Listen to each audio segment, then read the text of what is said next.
All right, everybody, and welcome, one and all. We are here, and let me tell you, I had a wonderful soundboard, but now suddenly they want me to download an app, so we're just going to go with Tailspire music today. In any particular case, welcome, one and all. It's good to see you all. This is our session 0 for the campaign titled The Age of the Worldheart. My name is Bicycle Walrus, and I will be your somewhat lovely host and dungeon master throughout this campaign. This is an all-original campaign, setting, and story. We are not using anyone else's campaign materials, and so with that being said, there's a whole lot of stuff stuck here in this old steel trap, and we're going to have a lot of fun exploring a new world that no one has ever seen and or met before. And before we get started, I need to take a time to introduce our intrepid players. But before I do, there is a bit of brief business I need to handle at the top of the stream here. And that is an official disclaimer that one of our players, Vunis, is an employee of Wizards of the Coast. This game is not affiliated with or endorsed by Wizards of the Coast. Vunis is playing in her personal capacity on her own time. All views, actions, and statements are her own and do not reflect those of Wizards of the Coast. With that being said, Vunis, I might as well just introduce you first. Vu, welcome to the game. Might as well introduce me at the top of the hour and get the awkward bit out of the way. Yes, hello everyone. It's a distinct pleasure to be back on the Bicycle Walrus broadcast playing some Dungeons and Dragons. I'm very excited about the world that you've created as well. So I am stoked. Just to put that out there, and so I'm already noticing some technical funness that I need to take care of. And this is the reason why we're running a session 0. We could have done this off stream, but I wanted to test our tech to make sure everything looked okay. So that was one thing that was off, and it's fixed now. Thank you so much for that follow there, Flatiron Steak. Now, let's move on to our next player introduction. We're going to go starting from the left here. That is an average panda who will be playing Nightingale. Hello, everybody. My name is An Average Panda. I'll be playing Nightingale Song. I played in one of BW's previous campaigns. It's a lot of fun. He's an awesome DM, and I'm looking forward to exploring this world he's built here. Thank you. Thank you so much. Up next is Stormsword, who will be playing a character, Malali. Malali? Malali? I think we'll go by something different. Yeah. Well, are we sure? Yeah, or I think so. Smoke? Smoke is probably what he's going to go by. We'll talk about that later. Yeah.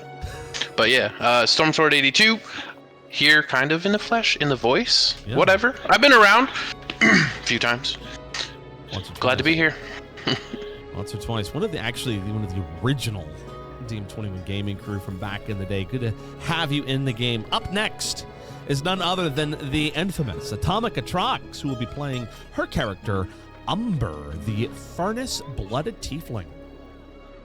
I didn't know I was infamous. Hello, I'm Atomic Atrox. I think I've played a one-shot once with BW on stream, but that's about it, so I don't know his DM style all that well, but from what I've seen, this world looks pretty cool, so I'm excited. And can you tell us a little bit about your furnace-blooded tiefling? What's up with that? So, the tieflings aren't from the 9 hells in this campaign. So you gotta reflavor them a little bit. And I think in a really cool way. I don't know. I guess she's weird in the sense that she is born from a tiefling in Afridi. So she's got that fire in her veins. So it's more like primordial nature kind of fire, not like a hellfire. Yeah. And we'll talk more about the furnace-blooded tiefling. That is a homebrew subspecies of a tiefling. I had to change everything because in this world, there are no 9 hells. Not a thing. And then Atomic, of course, goes, I'll be a tiefling. And I'm like, well, I didn't know that. I guess I got to go make that work. So we did, and we ended up creating something really cool together. So big thank you to Atomic for helping us create something new together. Up next would be one of our oldest enforcers on the DM21 Gaming Day, none other than Mountain Troll Chief, playing our player character Theo Elmwood. Well, it is great to be back. I've played around with some BW stuff before. This world looks amazing. Theo's going to be a fun character to play. Lots of secrets to be had. Everything kind of kept close to the chest. He's a half-elf. And it should be a really entertaining story with his whole thing going on. Last name is Elm Shadow, though. Not Elmwood, but... Elm Shadow, not Elmwood? Oh, jeez. Sorry to correct you, brother. No, Elm Shadow is what she said, and I just, I got I too mean, much floating around in the brain pan, Yeah, you got that brain pan working really deep. Yeah. But, yeah. So this is going to be a fiery campaign. Let's just say that. That'll be a lot of fun. All right, moving on. Finally, certainly not least, we have Alan, who you all might remember as Goober from our Strixhaven campaign a couple years ago. Alan will be joining us playing Hawk, his half-elf rogue with an incredible backstory. Alan, welcome to the stream. Hey everybody, yeah, as you said, I've played with B-Dub before. Many of you probably remember Goober, and if you don't remember Goober by name, you definitely are going to remember his voice. But he's my guy is he's ready to go. I'm looking forward to this. As a forever DM, anytime I get to play, I am ecstatic. So now I have to tell you all of our players, I invited 7 players, knowing that one of them would tell me no because they're way too busy. We have the other 6 all said yes, which I was not anticipating. I was planning for 4 to 5 players, and I figured that someone else would tell me no, and I figured wrongly. Everyone's super excited to be here and really stoked to get into this. We've had the opportunity to tell stories together in a cooperative way in the past, and so I know that this particular cast of individuals, not only have they created for you magnificent characters with phenomenal backstories, but they're big fans of the game, and they couldn't wait to get on and do this again. The invitation went out less than a week ago, I think, and here we are doing session 0. That's how fast this turned around. So we're all super stoked to be here and excited to be doing this. So welcome one and all. Now, before we get started into anything crazy, I do need to briefly describe some of the rules. And we did have everybody review these prior to the stream going live, but I think it's always good that when we're doing a campaign live on air, that we model good play. And one of the things that a good dungeon master or game master ought to do is be very upfront about the rules with everyone involved, so that way everyone feels like they're in a good space and that we can tell stories in a comfortable environment. So we have a couple of foundational campaign rules. One, you might have noticed at the top of the stream, I did introduce Vunas as an employee of Wizards of the Coast. That is something that will happen on every stream. That is a rule. We also have a positive play policy where we are here to celebrate storytelling through Dungeons and Dragons.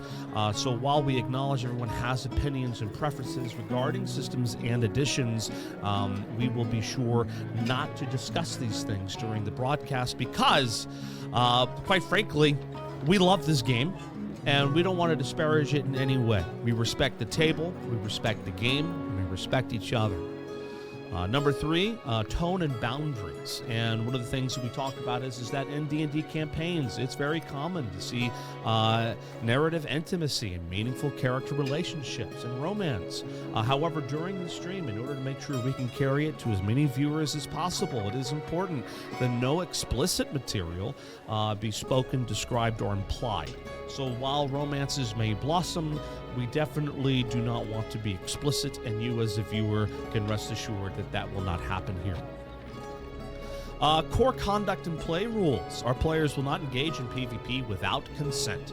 Player versus player conflict is allowed if both parties consent, and it must serve the story. Not personal grudges. This includes stealing, attacking, or sabotaging fellow PCs. I don't think that we have anything to worry about with this batch of players. Time awareness and spotlight sharing. Be mindful of the clock and your fellow player's screen time. Everyone gets a spotlight. So if you've been talking for a while, of course, be courteous to your fellow player.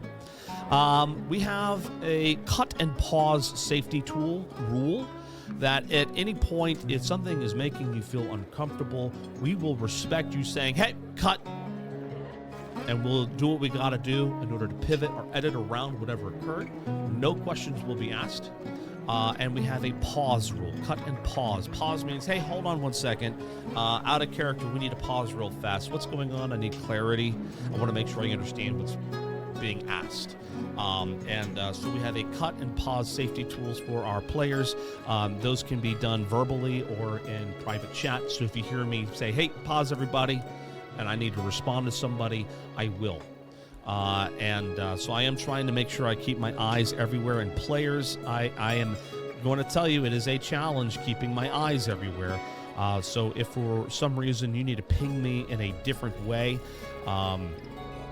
you could just say, hey, B-dubs, check your DMs or something along those lines. And if you're not comfortable doing that, if something happens where you don't want to be called out, I get it. I had my notifications are silenced because of streaming mode enabled. So I'm trying to think of, I'll give you a different way. That's something that I just thought of now. That's why Session 0 is the thing. I'll give you a way to notify me of a problem that I will not get it. And then rules transparency. Naturally, don't rules lawyer during mid-session unless it's really problematic. You can say, hey, hold on 1 second, and you can be respectful about it. If I say, no, we're doing this for a reason or something along those lines, then we can move on. But big thing is make sure we talk about it post-session. It's not my intention to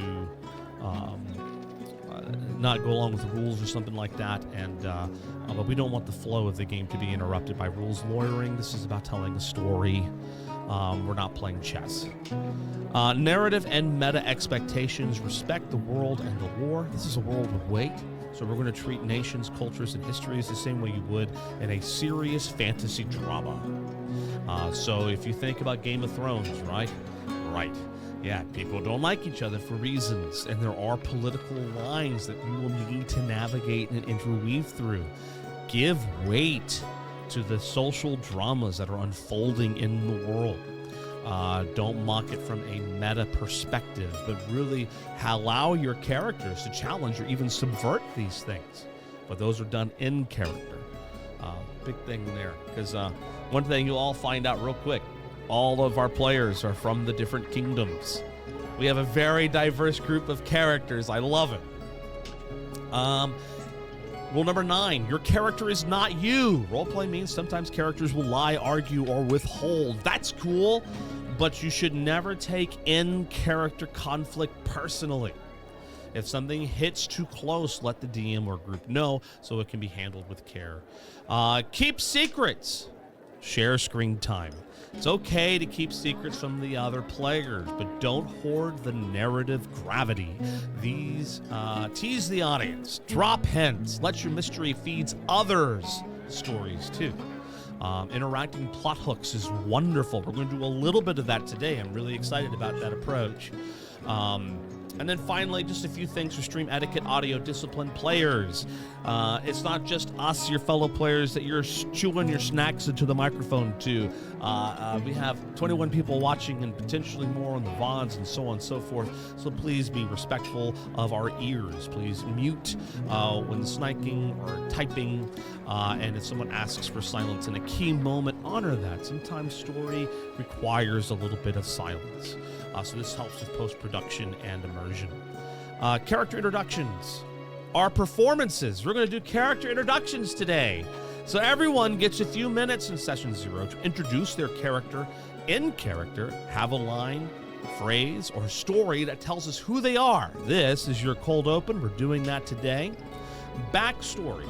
is shared ownership, Rule 13. Once your backstory is on the table, it becomes potential plot fuel, as all of my players know all too well. It's fun, right? Right. Be open to seeing it twisted, expanded, or echoed in the world. That is the gift of collaborative storytelling. Nothing I can do about the ads they're going to run. If you don't want ads, then it's going to be you got a sub. That's how I keep the pre-rolls off, so it's a thing. All right. And we'll let them run unless something crazy is happening. If it's like an important moment, we can snooze them, but I gotta save my snoozes. I don't want to miss the important moments. So, with that being said, final rule. Trust the flame. We are here to tell a myth together. It will have loss, risk, wonder, and revelation. We play not to win, but to feel, to explore, to dream aloud with friends. Players, you ready? Absolutely. Ooh, yeah. Okay. Of course. Well then, we're going to go ahead and get into our introductions. And today's introductions are not going to be like your standard character introductions. No. Because we don't do anything normal here. We're going to do a little something called stolen introductions. Players, what's going to happen is that you just imagine that you are on your way to Crescent Hollow. It is the place where our adventure officially begins on Session 1, Wednesday night at 7, everybody. And on your way, there are people who whisper when you walk into places like taverns and inns. And when you do, they have something to say about you. You can hear them whispering your name and what they utter.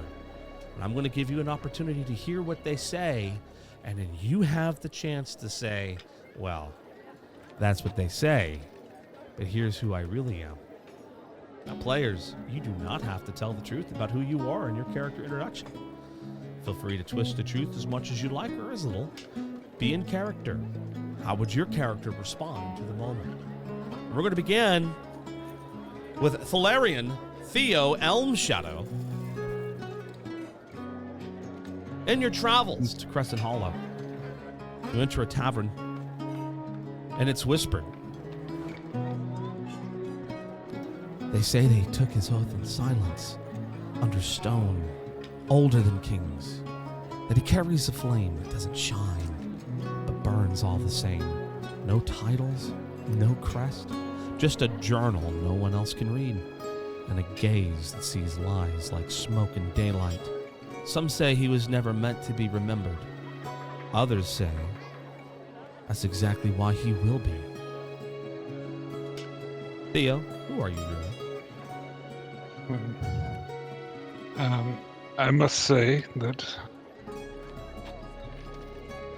the words that you speak about me are true, but inaccurate to the fact that I hold secrets that you couldn't possibly think to imagine. Things that would beguile the mind. Things that you would never really need to know about, but you would always wonder what if. People keep my name out of their mouth for a good reason. And you would be wise to do the same, friends.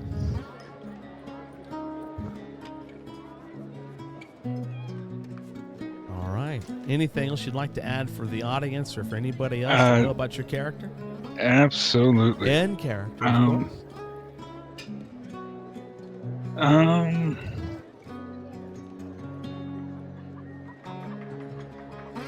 Around this inn, and just in general, Theo would slink into a corner, watching the entirety of the inn that he's in, getting a single drink, sitting to the side, and musing through this burnt, scorched journal. Just riddling through it. It's maybe 20-odd pages or so, but just mulling over the journal constantly, seeing something that's not even on the page. No, that's it.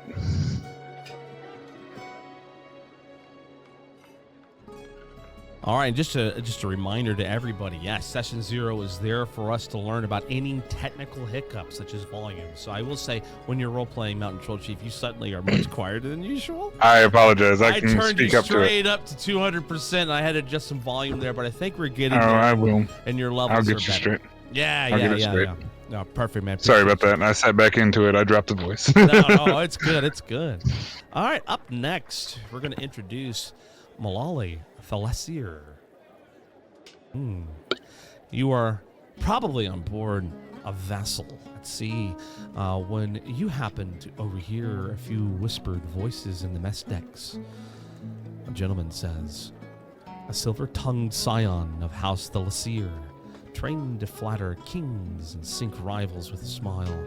But the sea whispers that his voice isn't his own, and he once had a different name, older than salt. And when the waves rise again, it will be his song that calls them home, or drowns us all.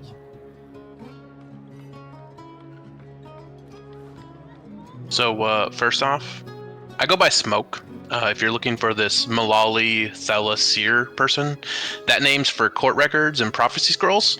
And I don't listen to what people say. They say I'm cursed. My voice can unravel mine, break oaths, even call C to do stuff like collect its debts. They might be right, so I don't correct them. And people love their stories. Cursed voice, Seaborn shadow, breaker of voice, blah, blah, blah. Sounds like a lot, doesn't it? But I didn't ask for these rumors, and I sure as heck didn't ask for some prophecy. So I just keep moving, and the tide keeps whispering back. Awesome. Good to meet you, Malali. Up next, we have none other than Virgil Hawk Monmouth Hawk. I said Hawk twice because it's in parentheses Hawk, because it's his nickname, and that was weird of me to do. Anyways, Virgil Monmouth Hawk. In your travels, of which there are many, you would hear these repeated all too often. Perhaps this introduction is something that you've heard many times before.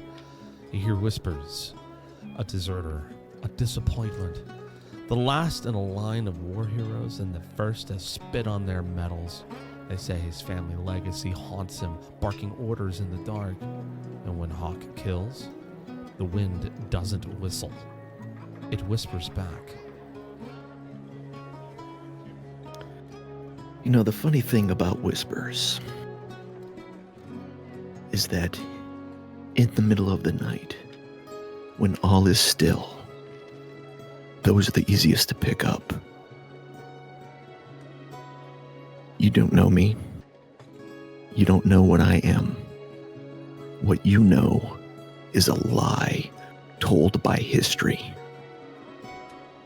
So if you don't mind, I'm going to be right over there, minding my own business. I suggest you do the same. We have a deal? I'm pretty sure he would agree.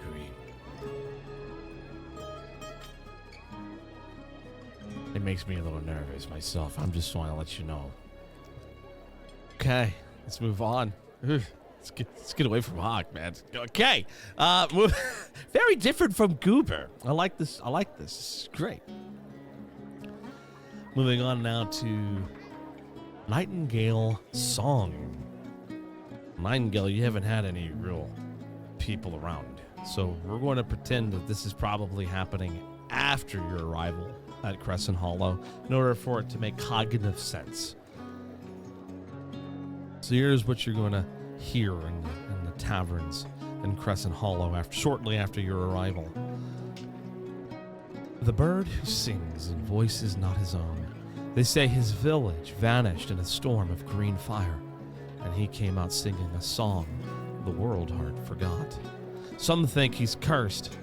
Others say he's what happens when a ley line dreams of music and then wakes up. Nightingale, how do you respond?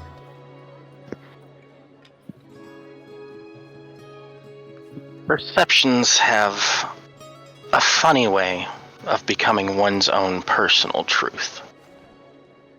I, however, am a student, a best friend, a son, and a brother to an unhatched sibling. The storm erased my home. It took from me those that I love. It left me with scars that sing the song of memories, though not all scars are physical. No, some scars are unseen. All right. Up next, we have Umber of Greystone Hollow, of which you travel very frequently. And admittedly, rarely does anyone speak a whisper of you. Usually they just stare. One time, you've heard a whisper. You've heard a whisper. Everybody heard it here first, okay? And it was, born in a quake, daughter of a flame that speaks in runes. She left home young, after too many whispers and too few kindnesses. But some say the forge is like themselves when she walks by. And deeper still, there are chains that burn when she gets angry. I think her eye twitches and she grips her hilt where she keeps her glaive before taking a breath, and just the flames in her hair and her eyes kind of just settle. There are a lot of rumors about me, but most people know to keep silent because I don't take insults lightly, and I don't like people spouting nonsense.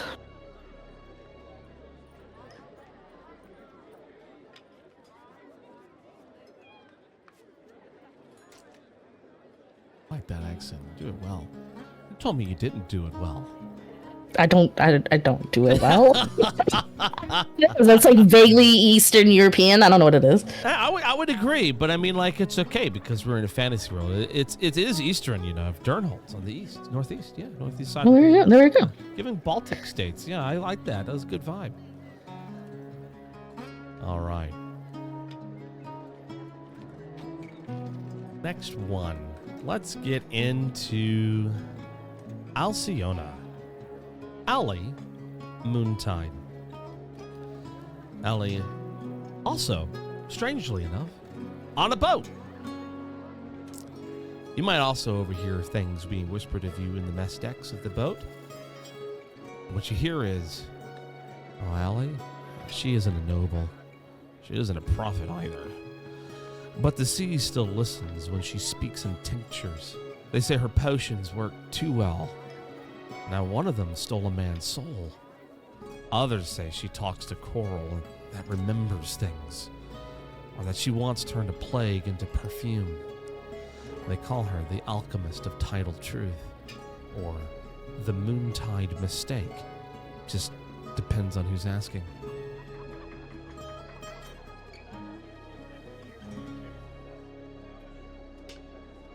Allie, did you say? Didn't realize we were related. Good to know you, cousin. People say a lot of things about me. It's easy to postulate and prevaricate and just straight up make things up about things you don't understand. I have a skill, and I have helped people. And regrettably, I may have hurt people.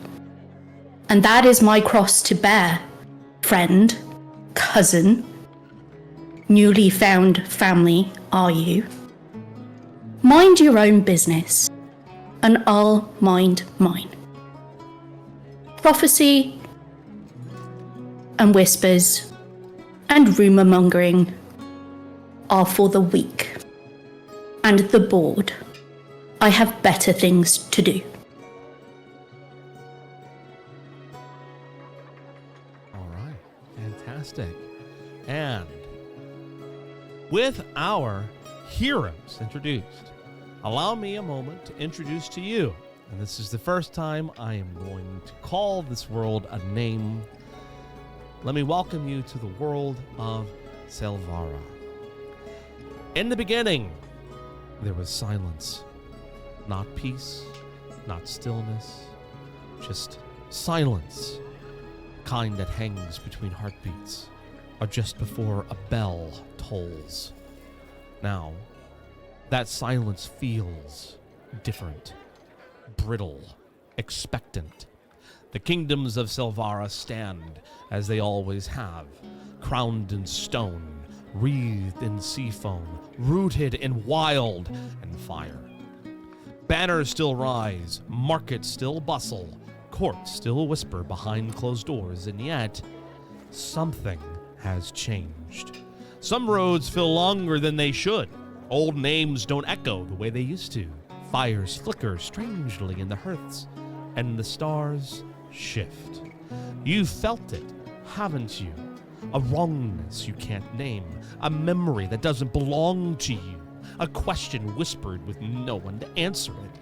And now, by choice or by chance, you've stepped into the story. Not as heroes, not yet, but as threads, pulled from the corners of the realm, drawn together by something older than loyalty. This is Selvara. Its crown still gleams, but beneath it, something stirs. And somewhere in this fragile hour, the world is listening. Welcome to the tale. Speak carefully. Listen closer. Everything matters now. To those watching, more setting detail can be found in our Discord channel. You can find the link to our Discord channel there in the chat, and by clicking on that link, you can join it, and there is a section under Dungeons & Dragons 5th edition called Story and Setting Notes. If you would like to learn more about the story and setting and our players and kind of what's going on in the world, that's a great place to read up and to become acquainted with this world. I think one of the biggest challenges when introducing a new world is getting people to understand it. So if you are one of those people who like to learn lore, like to read a lot, I got stuff for you to read. Go ahead and check it out in Discord. All right, everybody. We need to do intro scenarios. So our next stop is going to be how our characters ended up on the road to a sleepy town where nothing ever happens. It's called Crescent Hollow, and it is a border town between Viramont and Alwendale, excuse me. And there, for some reason, our characters are being drawn there for one reason or another. Umber. Hello. Hello. Umber, you have been on your own now for quite a long while, and you have been traveling much as a nomad throughout much of your later teen years and young adult life, going from place to place, foraging and making ends meet through various odds and ends like activity. Your introduction to life was not kind, and it was certainly traumatic. You were born as sort of a, how do I put it, an ill omen. And people looked to the time and day of your birth as a sign of, well, hard times. You were not treated well growing up, and that's what drove you from home. So in your time on your own, you took what jobs you could, you sent money home, and you begun hearing a lot of rumors about tremors and earthquakes. Like a moth to a flame, you couldn't help but listen to those rumors. You began following a trail of resonant tremors, a gut-deep sense that something ancient and flaming had stirred west of Durnhold. You had your own rune that you crafted yourself. It began to flicker in your sleep. This would be your rune of the Ember Grasp, which you haven't quite yet grasped how to use yet. One day you will. In any particular case, her forged low dreams whispered a name she didn't know. El Arundel. She thought it might be another forge site or a binding vault beneath the roots. But what she finds is a grave. When you travel to El Arundel, you find a wooded ridge, and before you, what would have been the tree-perched village of El Arundel, lies torn open like a wound in the world. Homes split at impossible angles, like the ground rewrote them mid-breath. Half the village is empty, gone, not burned, not collapsed, unwritten. The trees that once held houses have walked away, roots tearing trails behind them. A wide clearing glows with verdant green flame, burning without smoke, flickering with the faint hum of a broken song. In the heart of it all stands a lone Kenku youth, feathers charred along one side, arms marked with scars like broken calligraphy. What do you do? So I see a little birdie. There's a little broken bird in the midst of the rubble. Aww. She's a sucker. She will go towards the little birdie and check on it, see if there's anything she can do, especially with the fire, if it looks burned. Nightingale, allow me an opportunity to kind of put you into where you're at. That little birdie is, of course, none other than our player character, Nightingale. And Nightingale, you have just experienced an incredible tragedy. I'm going to give you a moment to describe that tragedy, to kind of set the scene for what Umber is seeing and how your character is responding in this moment. Okay. On the day of the tragedy, it was much like any other day for Nightingale. He had received a urgent notice from his parents to come home. They had wonderful news to share with him. When he got there, he entered the living room and noticed that between his two parents, nestled in a pile of blankets, pillows, and other warm items was an egg. He knew that without their excited explanation that he was going to be a brother. But the happiness didn't last. As a storm tore the sky open, and it rained fire, the trees themselves seemed to uproot themselves, scatter, and leave. As he watched homes covered in vines or disappear in green flame. Knowing that this was a dire situation, he tried to flee with his new sibling's egg, only to wake up the following morning with nothing with him.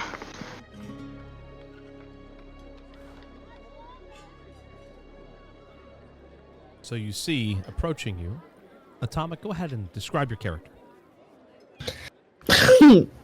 A very tall tiefling woman. So I guess like, when is this? Is this like recent or? Oh, it just happened. Okay, so she's young, but she's like in her prime, and she's got fire for her hair. It glows softly and kind of moves with the breeze. She's got tiefling horns and like smoldering embers for eyes. Very muscular, but wearing kind of like worn clothing, chainmail that's blackened. She probably smells of a forge and of smoke, but also slightly of the flowers you can find at the base of a mountain. She is very stern and not very welcoming to look at, but there is kindness if you look hard enough. A softness to her that she hides.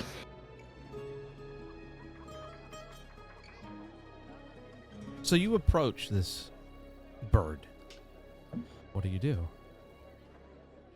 I think she bends down and so slowly. May I look at your injury? I just need help finding the egg. My sibling. My parents aren't around. I haven't seen anyone. Egg? Like bird egg? Yes, it's kinku egg. They just showed me today. What happened here? This was my home. And he stands and looks around him. You see that he wears green robes, a green traveling cloak. One side of his body is charred from the storm, while both arms are covered with scrawling scars. At his side is a spellbook and a saber. I haven't seen an egg, but you look injured. Do you know any place close by? I will tell Medicine? you, Panda, you are you should be in excruciating pain. There's probably so much going on. I would Yeah. think that the pain hasn't quite registered with him yet. Yeah, but her mentioning it, I can't help but feel like you're like, huh? Oh, but yeah. She's like, oh, the egg, but like, you look bad. You. And I'm going to take a moment to describe these scars. And do you take a closer look at that wound, Umber? Yeah, I'm looking at it. Why don't you go ahead and do me a favor, and I want you to run an Arcana check. And in this particular case, when do you get your advantages on Arcana? When it has to do with binding sights and ley line resonances, right? Yeah, I think so. Then you get to roll with advantage. Oh, interesting. First roll of the campaign, ladies and gentlemen. She's not really smart.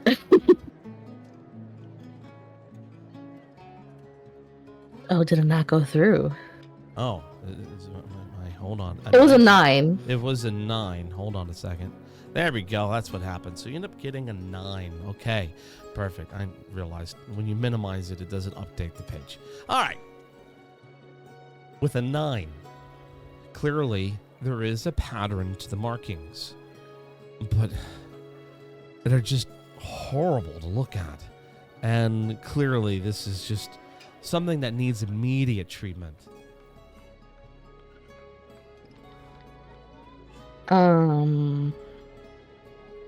I have a water skin. I will take my water skin out and just douse the arm. Bit of warning would have been nice. Oh, sorry. And, yeah, she doesn't have anything. So she's tearing off, like, a piece of, like, her shirt under her chainmail.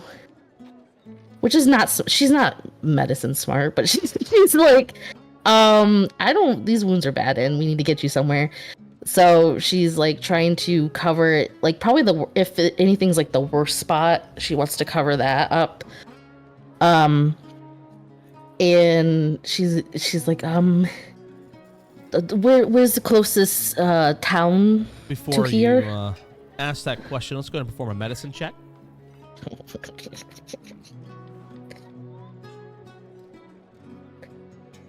Okay. You're rolling great. So, with that being rolled as a 2, you do manage to apply a very crude dressing, but you kind of forgot to dry the wound first, and So Her shirt's probably sweaty very and wet. gross. Yeah, it's really gross, and so you really, I mean, it's comforting. But in the process, you probably did aggravate some of the pain that Nightingale was experiencing, and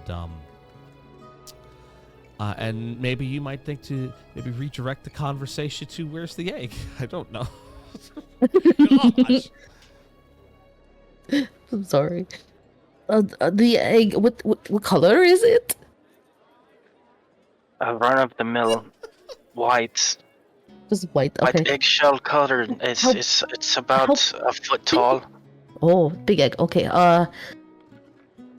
Where was it last? There's not much of the town left.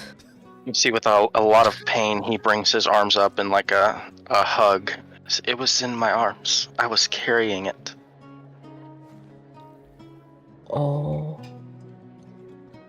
Oh, buddy. W.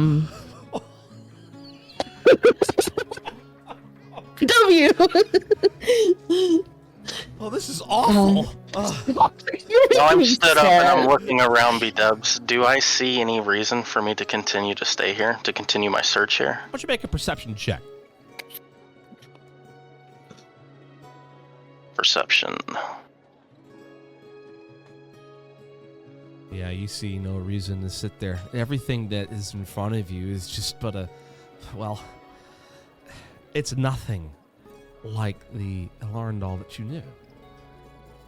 The houses perched among the trees, branches, the vines, the creatures. You don't even hear the chattering birds, whom you fondly sang with from time to time. It's all gone. Where you're at is now nothing but ruin. A cruel vision, not of what once was, but rather of what was taken from you. And you don't know why. Now, I will tell you that your character is aware that the nearest town and settlement to to Alarndal is a place called Crescent Hollow.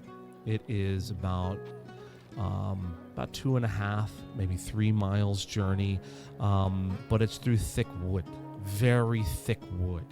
And if you had nothing but open plain, you'd be there with a simple several hours journey. But you don't know these woods. You just know it's in that direction. And you've never gone unguided or without help. Right. He takes one last look around, and you notice his voice changes when he addresses you this time, remember? Well, stranger, I don't know who you are, but I appreciate the help. These wounds. Voice? Yes. Okay, so for those who don't know, because like suddenly this different voice hit, and I'm like, hold on, it took me by.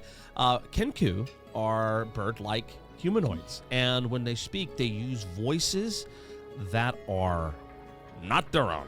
They're mocking or mimicking other voices. So you did a voice twitch, and please go ahead and continue.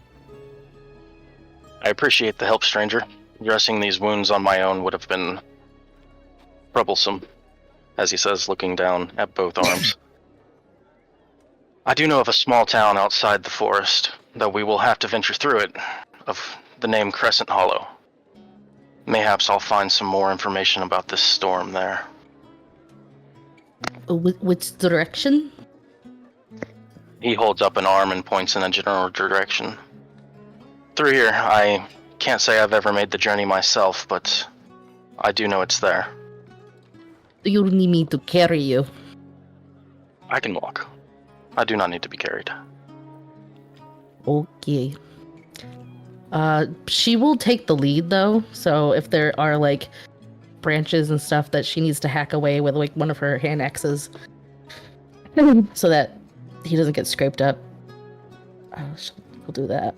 Does Umber decide to survey for any supplies, survivors, anything else? She'll take. She really thinks it's important to get him to get help. So she'll take a quick look around in the general area and Go as ahead. she's leaving, Yeah. but Go ahead and make she, a perception check. I almost did persuasion. Oh, that wouldn't have been good. Oh, wow. All right. Well, with that perception check, it was a quick scan, but you're really well trained at surveying landscapes, and a sad reality washes over you. There are no other survivors.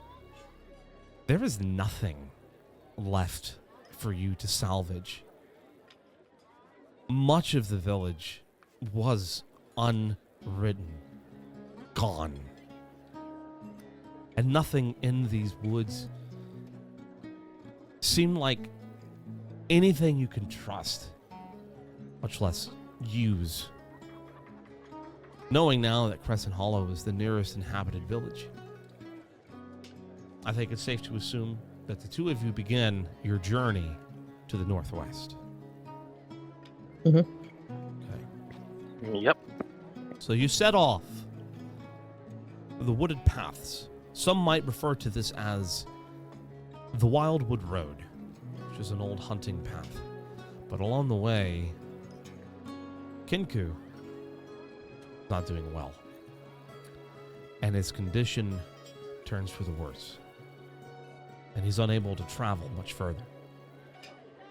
So you're forced to make camp. At night, Nightingale cries out. He's clearly in pain. And I would imagine Umber would find it difficult to even, in the slightest bit, find sleep as the young Kenku is struggling with the pain. But then, strangely, suddenly, and without reason,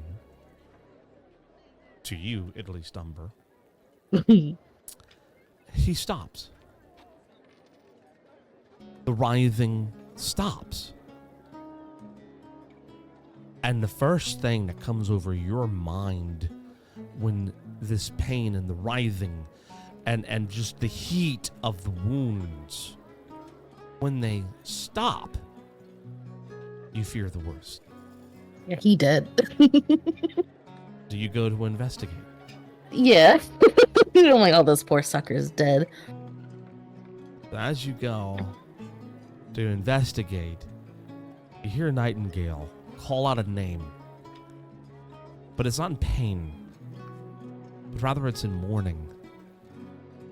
And he says the name Cullivar Dane. That you hear clearly. However, he's fast asleep when you find him. And his arm is miraculously healed. When you... Let me stop there. Okay. I don't want to make a choice for you. So you see this, what do you do? He's sleeping. I'm not gonna wake him up after all that. I think I just stared at him for a bit, like, okay, this is weird. Go ahead and make a perception check for me.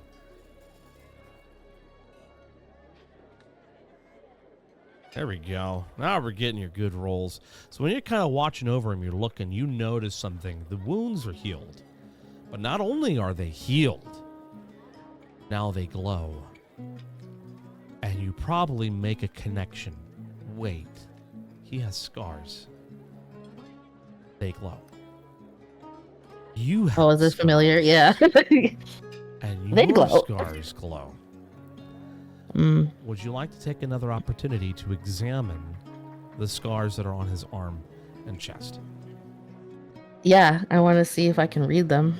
All right, you're going to try to see if you can read them. Let's go ahead and make a Arcana check with advantage. I don't want to talk about it.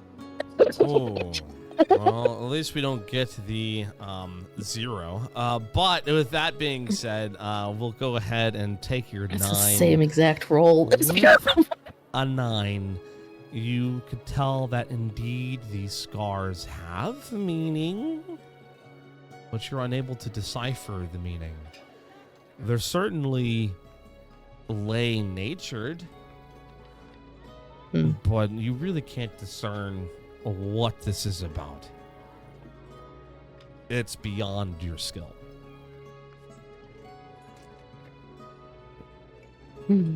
Okay. The little bird can sleep. I will let him sleep, and now I'm feeling a little bit better. I was gonna like stay up all night, but now I'm gonna try to find my own rest nearby. All right. So the next morning, and because I got 2 other introduction scenes to go, and I told you all this would be 2 hours. So we're coming up to the end of our first hour, and I got some big sessions ahead. Let's get into your walk on the road. As you're walking down the road, Nightingale, you're feeling a lot better. Do you say anything to your new traveling companion about why?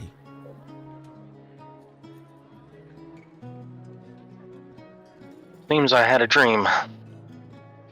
In this dream, I saw my master, though I believe it was him.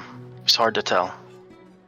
When I called out to him, it felt as if his hand reached out to guide me. When I woke this morning, it seems my wounds were in much better shape. While you're Did mid-sentence. you see anything? While mid-sentence, you see something that catches the corner of your eye. A figure moving between the trees.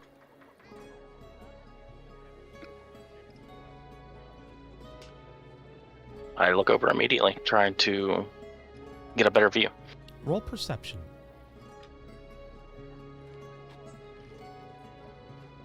Oh, You see nothing. But wooded trees before you. Nothing at all. But then suddenly, there's a sound of a whisper. So close to your ear, the person's mouth could just be centimeters away from it. Kind of like a strange ASMR. And you hear, over here. Turn. I'd do an immediate turn. And you see something. A figure. Waving you towards it. Copper blonde hair. Ink-stained hands. It's almost too familiar, but it can't be him. Could it?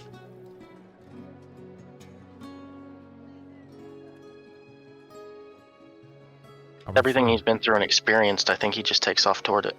Takes off towards it, and you're like, you just start running? Calling out, Calavar? Calavar! You hear a voice say, I'm not Calavar, silly. Over here.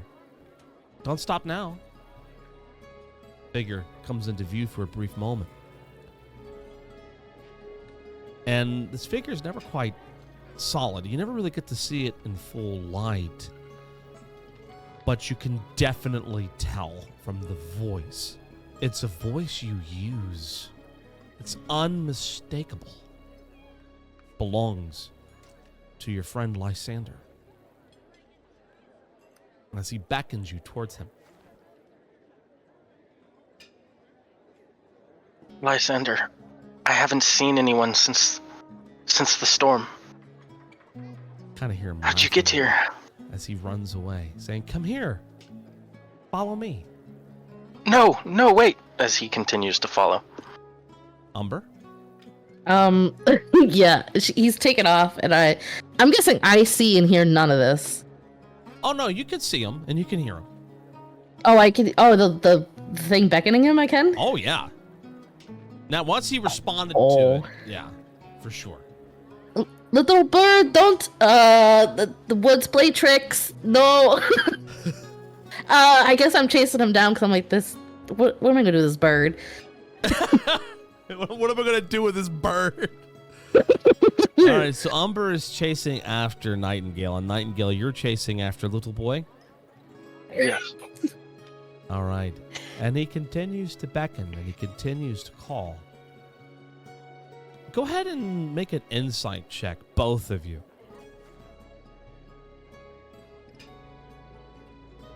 Man, it is not my night, apparently. Wow.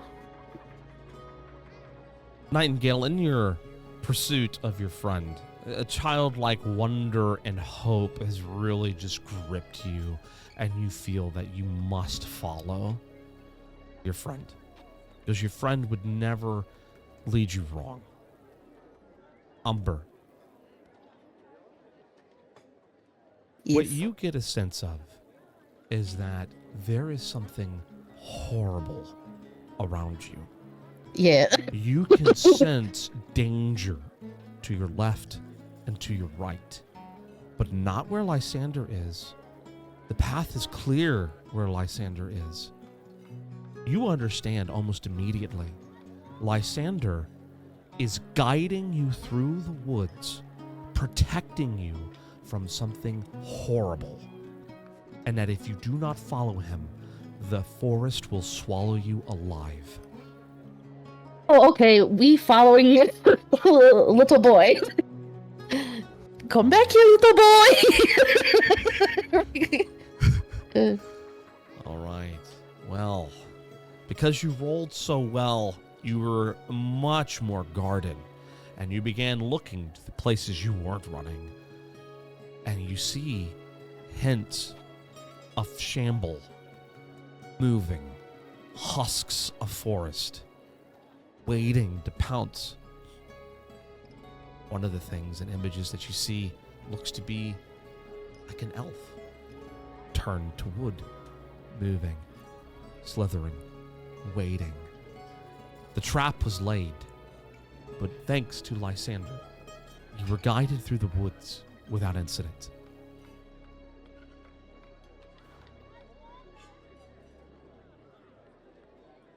And you arrive at Crescent Hollow.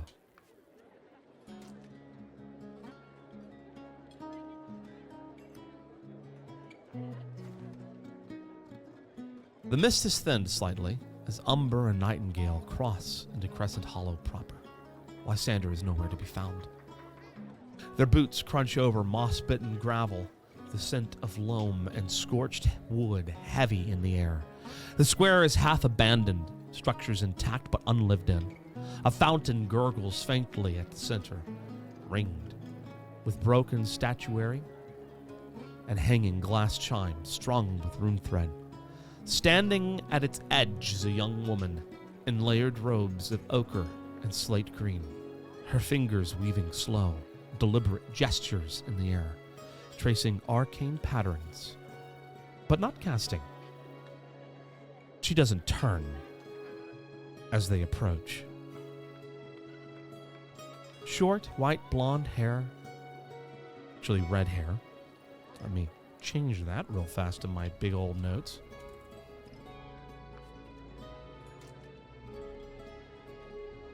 Frames her angular face, her eyes green, sharp, scanning, not blind, bespectacled. Her skin glows faintly, where ink-thin glyphs pulse beneath the surface like silver veins. She speaks without looking. You're bleeding. Not from your skin, from the lay. Fascinating. She's looking right at you, Nightingale. I don't see any blood. What do you mean? Umber, you're just gonna let the stranger touch your friend?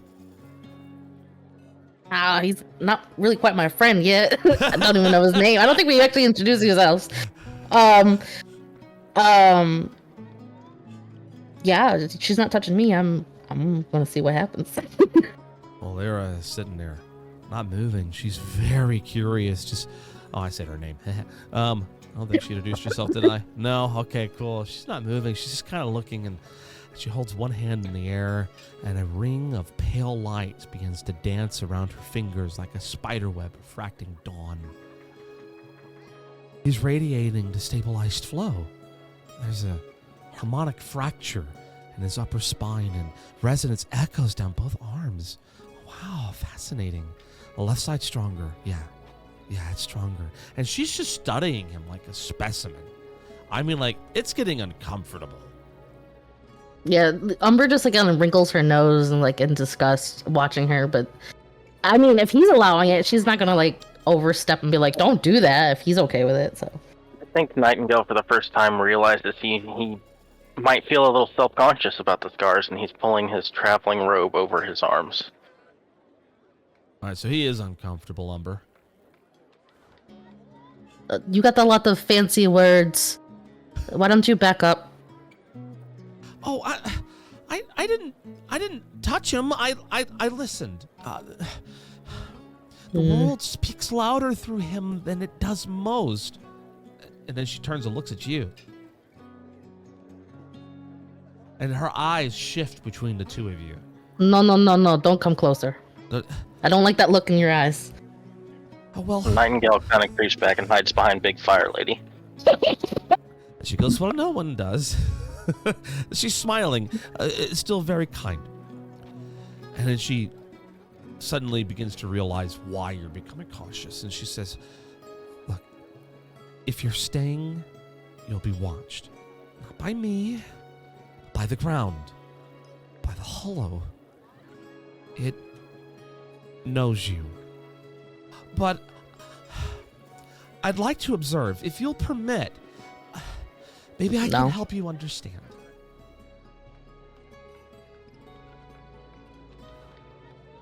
You make me uncomfortable. I don't like this. I don't want you to help. I don't want you to watch. Nothing. Nightingale knows no one here. Nightingale is scared. Nightingale wants to sleep.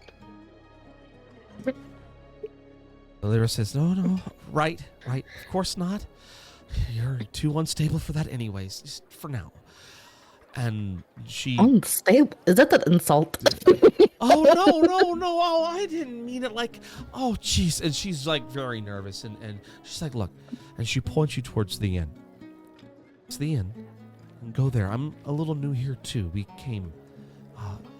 we were on our way, actually. Me and the others. And yes, me and the others were on our way to Alarndal, and we heard something horrible happened. And so we were stopping here. We'll probably be leaving soon, but have you heard anything? Nightingale kind of slips past Umber, heading toward the gates to head inside. He says in the deeper voice again, Alarndale is gone. And she shudders at hearing that. Yeah, I wouldn't go there. It's not a pretty sight. And with that, the wind rustles, chimes behind them. Few flicker with the sound, but with light, green and faint, and waiting. Bell tolls in the distance, as though to signal your arrival, where you settle down in Crescent Hollow for our adventure to begin. Session 1 on Wednesday. All right. That is our introductions for Nightingale Song and Umber. All right. Nightingale and Umber, unless you want to hang out for everybody else's introductions, which I would encourage you to do so, your presence is no longer required for the rest of the session. I know one of you told me you had to leave early, so that's why I'm letting you know you are done with your Session 0 experience. Of course, naturally, I would love to encourage you to hang around as we move on to our next pairing.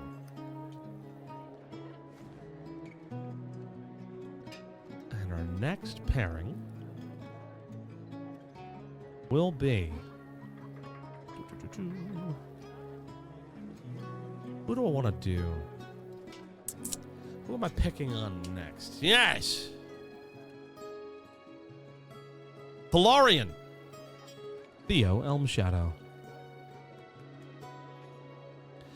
Theo, as a new member, want to make sure Mountain Troll Chief, you here? Yep. Oh, yeah. All right, cool. Alan, you here? Yes. All right. Fantastic. Thalarian. But real Yes. quick, before Mhm. we get super started here, like I was trying to just test a roll and I couldn't get it to actually show up, so I'm trying to verify like why that wasn't happening. I don't know. Are you clicking the number in your character sheet? Because if I do Yeah. it right now, let me just do a quick little Let me- clickety-click. There's an insight check, and it looks to me like it rolled fine. Yeah, it's you're connected. You're there, and Yeah, it just keeps popping up. Hold on. Go with the other ones. Let me try to figure this all right. out. Let me do the other. Let me do the other group, and if I see a random hawk throw, then I will. So then we'll go ahead and turn our attention then to the other pairing. While we try to get the technical stuff figured out. So Stormsword, Vunas. Present. Yep. All right. Malali. Yes.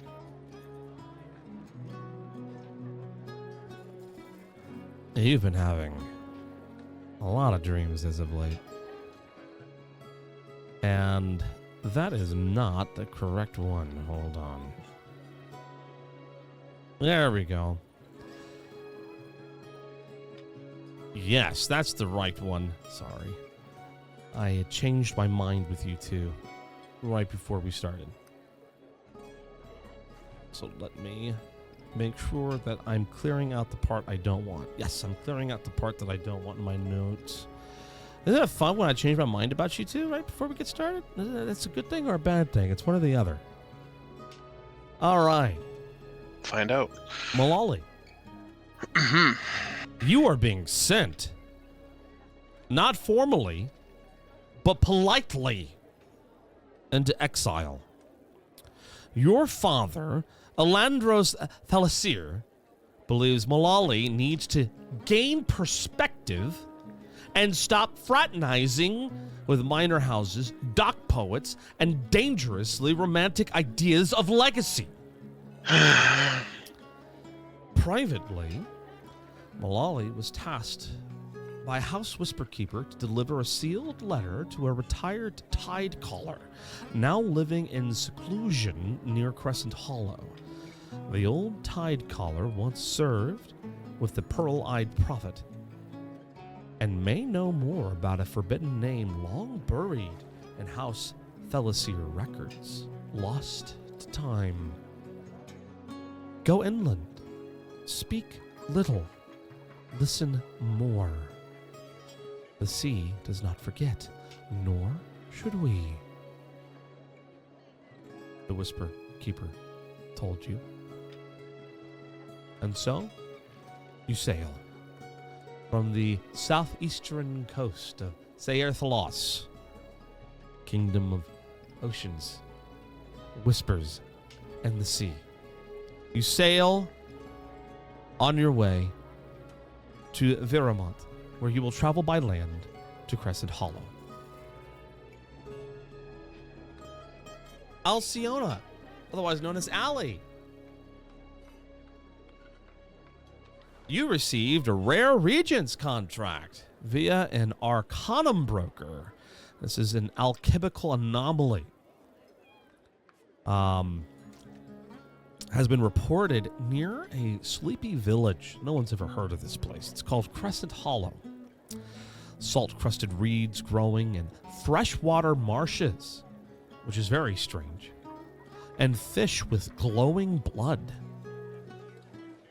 Curious and eager to push her independent work beyond cosmetic elixirs, she sees this as a potential breakthrough for rare compounds, possibly even ley-adjacent mutations. She's traveling to observe, harvest, and study.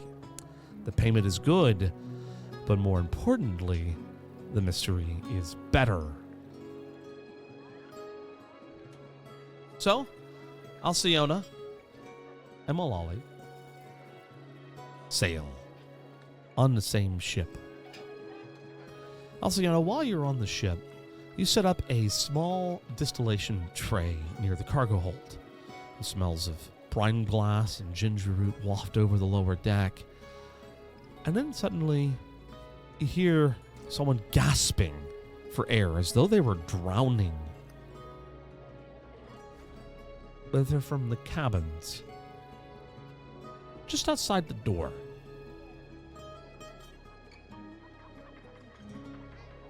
I go and investigate. When you go to investigate, the breathing becomes heavier and heavier, and the gasping for air becomes stronger and stronger until finally it stops in an exasperated sigh, heavy panting. And you find Malali. Maybe someone you might recognize, maybe not. But he carries a fairly quiet aura about him. He's just dripping wet. You smell seawater. His entire bunk just drenched by the sea. There's no doubting it. That's clearly ocean water, and he's covered in it. Yeah. I, do excuse me. Are you quite well? You look to be, well, quite frankly, wet. Drenched. I'm gonna look up at her and be like, no duh. And I'm just like, then I'm gonna like mumble to myself while I'm like trying to find a towel and wipe myself off and just like, dreams don't lie, they just speak in riddles, stupid. Can I make him out saying that? I would say unless you meant to hide it from her, it would be an unopposed perception. Yeah, I'm not hiding it. Yeah, you heard it. Okay. I mean, you're not wrong. Do I know you? Wrong. I think I recognize you. Let's hit That's a history yes, check. that's the correct. Ah. Did you say history? Yeah, let's roll history here.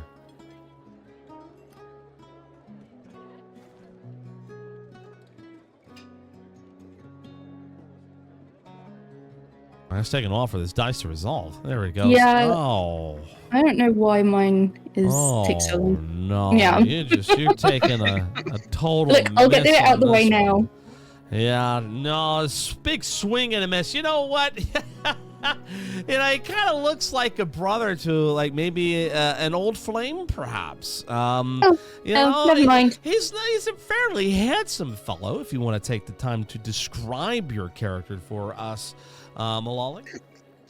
Yeah, so Malali, or Smoke as he will introduce himself, is a sun-touched, kind of amber-eyed half-elf.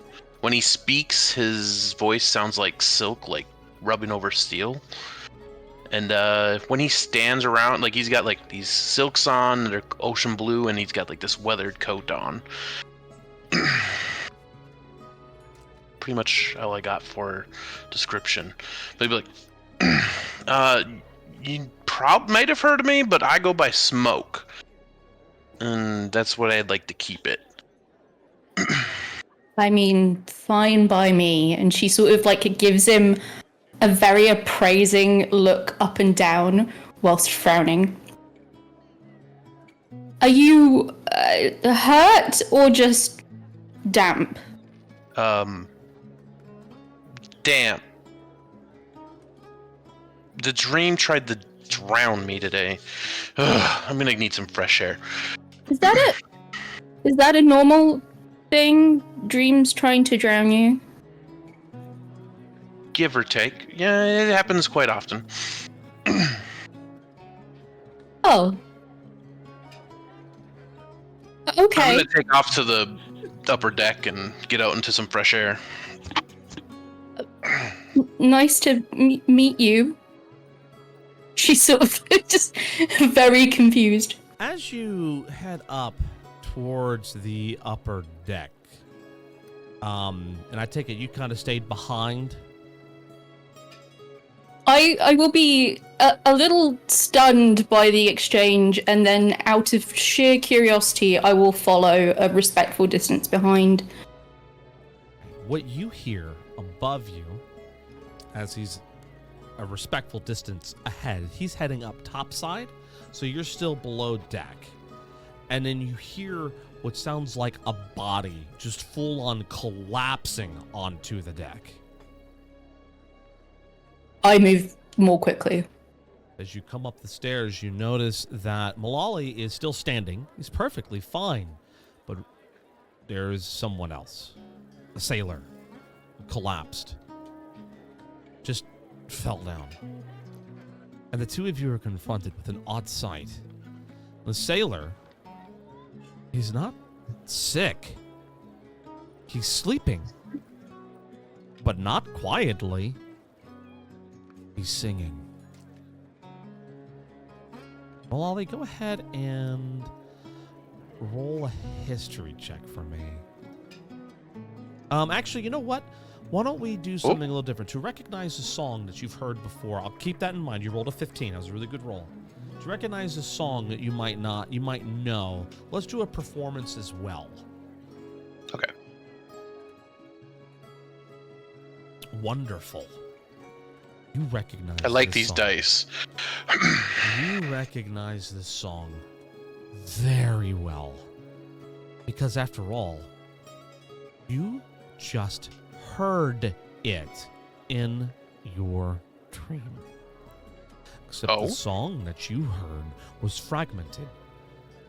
Could you please care to describe that dreaming experience that you had that brought you to be wet? Yeah. The little bit that I remember of it, I heard some music. I saw something from my past, a lantern, I believe, from the... Let me just double check my notes. Let me see here. From a moonwake vigil that had like a word in it, was like broken and shattered and sinking, and I went after it. But I must have forgotten how to breathe or like hold my breath underwater, and I wasn't able to get there and swim towards it. I don't remember much other than that, though. You do remember a song? I do. I don't remember. I do have the song. It was called The Sleep Beneath the Tide or something, a lullaby. Kind of being sang off key, if I remember right. Oh, not just off key, with broken words. Yeah. Some of the words didn't really make sense. They kind of like were fragmented, kind of like, or they kind of like were talking over one another. It was kind of a really awkward song that I heard. Well, if you look at your Discord chat, you can see exactly what. So, okay, are you looking at it now? I just wanted to make sure. No, I am. Yeah. Okay. Good. All right. And so you hear this song. He's not singing it very well. Some might even say that what you heard was a little better, but rather he's. I mean, there's a chance he might be drunk. But you do hear some words that you didn't hear the first time. Not enough to really make it any more sense, but just interesting that here he is singing this song. Can I, like, bend down and, like, get closer to where if he's on the ground, like, I just want to put my ear to his mouth kind of thing, just so I can hear it a little bit better, I think. Sure, yeah. And as you do it, it is the song, stumbling. His breath is cold.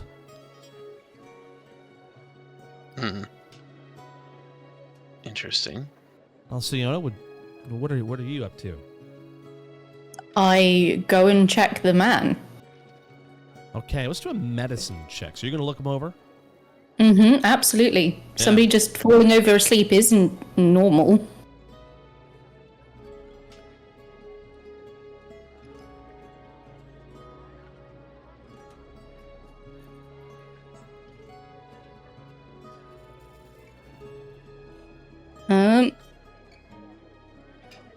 It's rolled, but it's not posted. Oh, well, now, darn it. Make sure you're saying to everyone. I know that you can say to... Yes, no, I definitely have. Oh.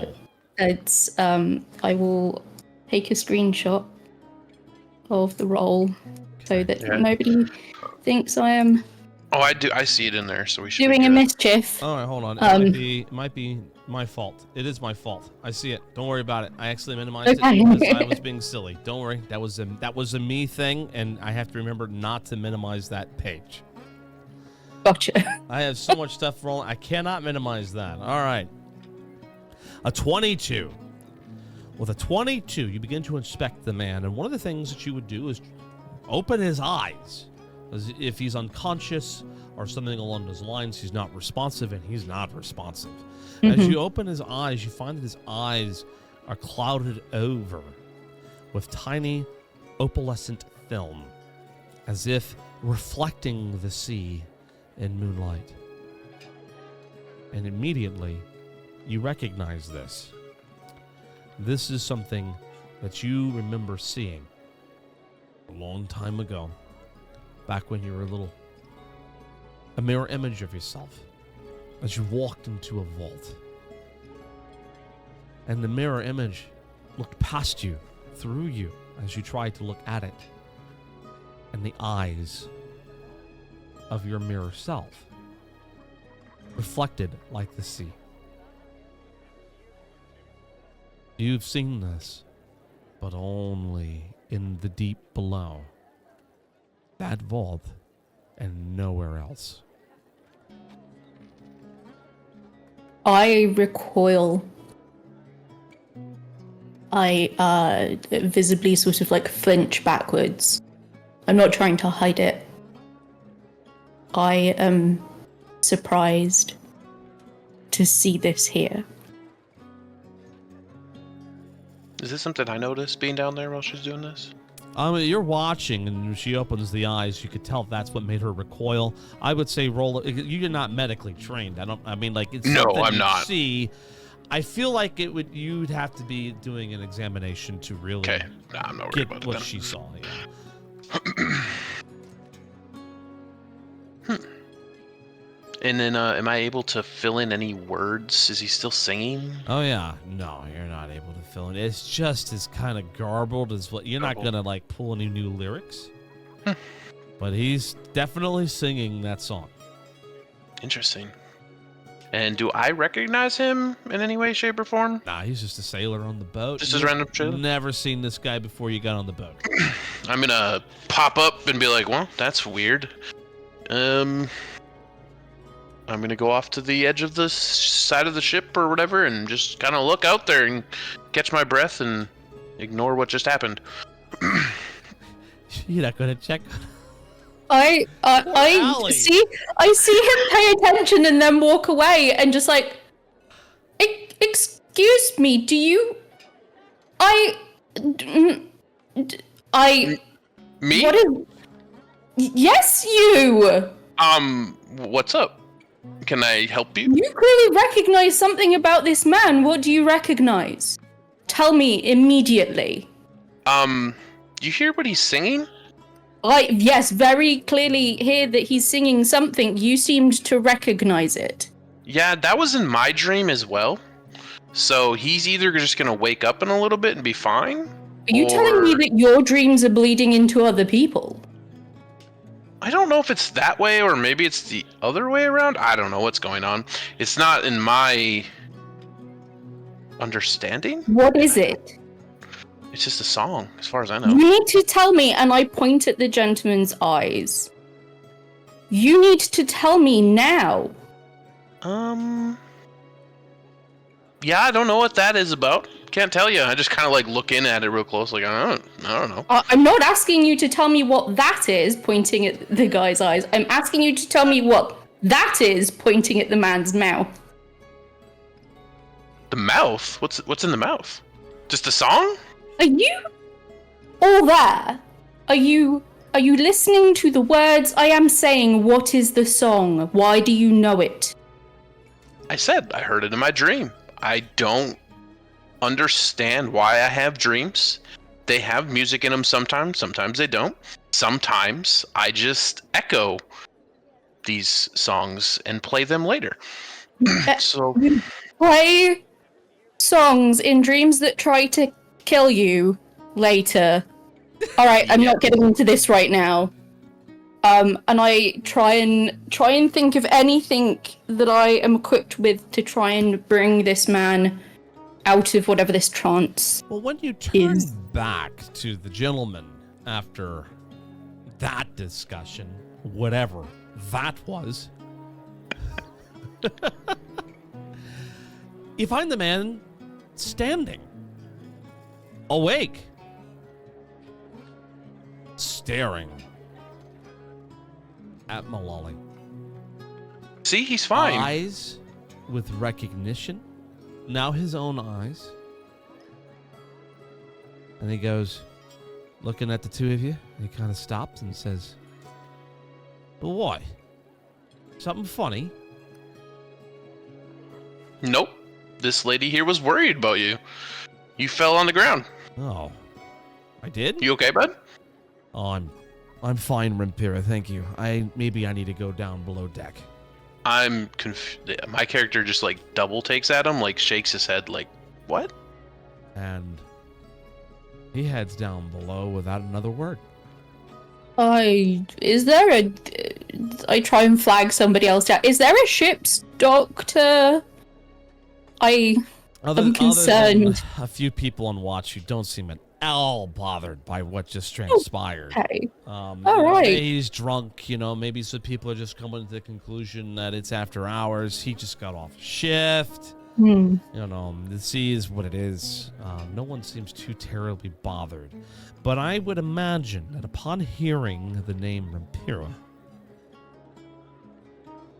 I need to do some reflection. Malali might be a little bit stunned. Yeah, for sure. He just doesn't say anything. He's kind of like wide-eyed, trying to like look at this guy as he like disappeared below deck, and I'm like, mouth drop a little bit or like open, kind of like just Do I notice that change in countenance? Oh yeah, he was very, what was the word? Ornery. And then suddenly silent. And I don't believe he's introduced himself. Did he? He did introduce himself to you. He introduced himself to you as Smoke or Malali, not Rimpira. So that was odd. I'm not going to address this directly and give space to see what he's willing to tell me. So, Smoke, was it? What was that about? Because there's something definitely in that exchange.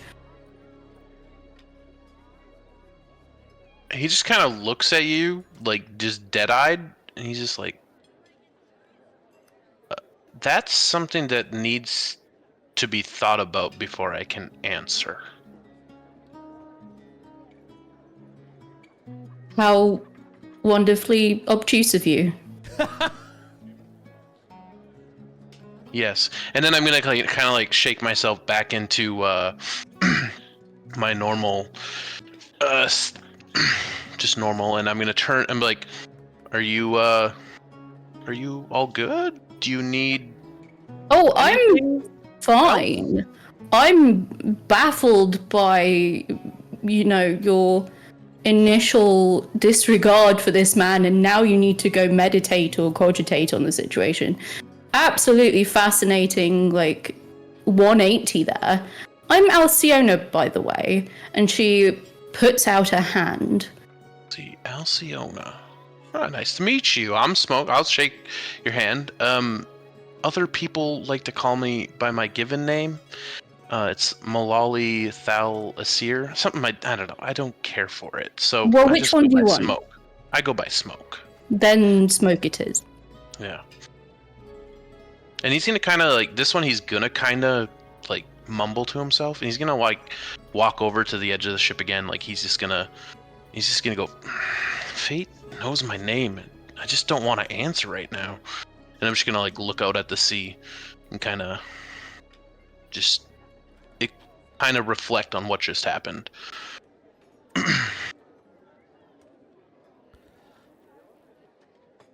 So in that silent reflection, I'd imagine, I think it's pretty clear. Smoke doesn't really want to talk. And he's trying to find space and spaces between. So while he's contemplating life, Alcyone, you were in the process of setting up a small distillation tray near the cargo hold. I instantly remember and go, oh, no, and run back downstairs. As you go back downstairs, you find that your objects were pilfered, but only temporarily. It's like someone took hold, played around with, maybe sniffed, maybe drank, but definitely mixed. Oh, for the love of the oceans. And there's something there. And a small tincture that is now corked. The fellow, or feller, or fell lady, even put a ribbon around it, just for you. I approach it suspiciously. Yep, it's a bottle with liquid in it. All right. Would you like to I inspect it. Yeah. Yes, please. So, I think here we're going to do an Arcana check, yeah? Sure. You're not quite an alchemist technically by game rules, so I think we'll just go with your standard Arcana check. Cool. I'll take that.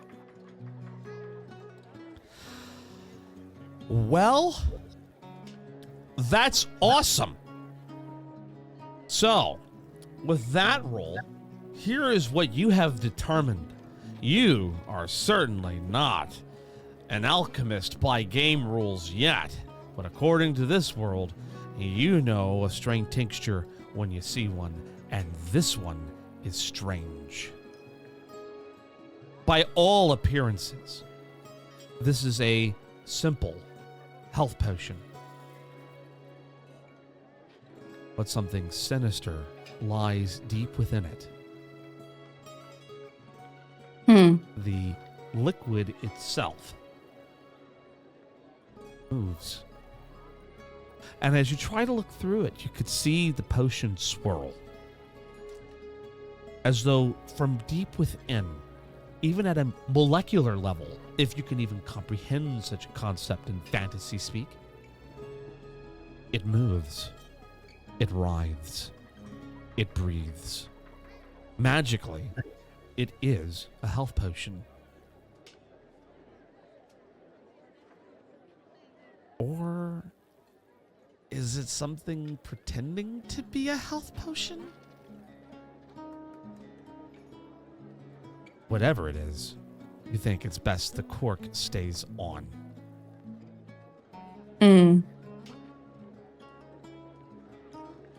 On the ribbon, I assume I have something on myself with which to make marks, or a Absolutely. pen. Yeah, you can label that however you I label it as do not drink under any circumstances ever, absolutely, on pain of death. Yes, I am serious. Okay. So we have a health potion that by all appearances looks like a health potion, but by your carefully trained eye, you could tell there's something else happening. You have written, don't drink. And at the next opportunity that I have, I will seal it with wax to make it a little more challenging to open. Wonderful. Wonderful. What have I given you? Okay, fantastic. Why would you roll a 20 on that? A 19? It's a health potion. But no! You had to roll a 20. Because the DC was 25. Anyways. Otherwise, that's a health potion. Nice. Someone gave me a health potion. What a wonderful gift. Anyways, the world is trying to kill you. So you have that. And do you want to investigate? Absolutely. If there are any signs as to whom or what was tinkering with my stuff, then I will like to attempt to do so. Wonderful. Let's go ahead and begin your investigation. I would say this is no longer a perception. You are now investigating. Let's make an investigation check on that one. And meanwhile, Malali, are you literally just standing up there staring at the stars and the sea and the sky and all that's in it? Yes and no. I'm kind of coming to terms with, like, the dream that I had didn't get as far as it normally did, or like in the past, I'm sure is. But the name sometimes I've heard. I do want to say, for the record, Storm Sword, that was the first time you had that dream. Okay. Yeah, that was a very special dream. Mm-hmm. You've never had that. I've had other dreams before. You've had but not other like dreams, that. but not like that. Right. Okay. Yeah. So, yeah, and that's the first time I've heard that voice outside of my mother, right? Correct. Okay. So, yeah, I kind of take that in. I'm going to head down below back to kind of my thing.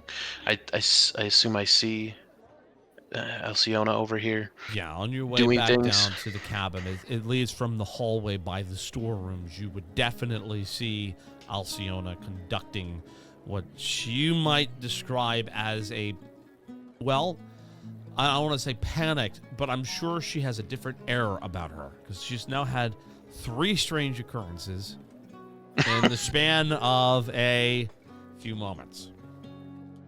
Yeah, I'll kind of head over. Alciona, was it? I kind of need to apologize.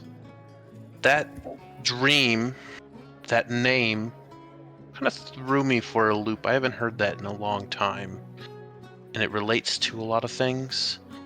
I'm sorry that it kind of shook me like that. She continues to look at things and pick things up and look around. She doesn't look at you, and she goes, "Oh, yes, of course, we all get a bit thrown every now and again." Like, she sounds very distracted. I'm entirely not paying attention to you or your apology. And it's not malicious. She is just otherwise occupied. Look, these things happen. We've been on the ship for some time. You know how the sea is occasionally. And she continues to, look around. What are you looking for?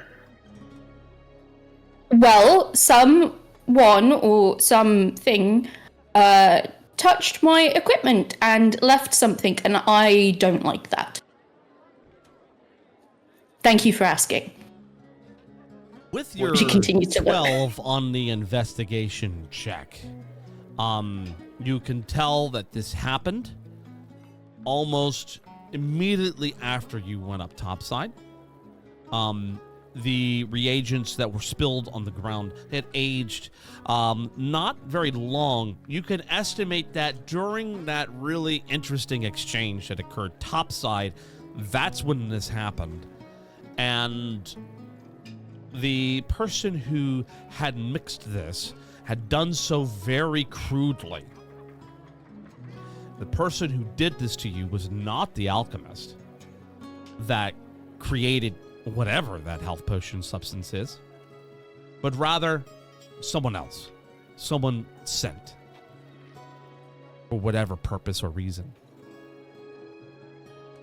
I mutter to myself, perhaps it was a distraction?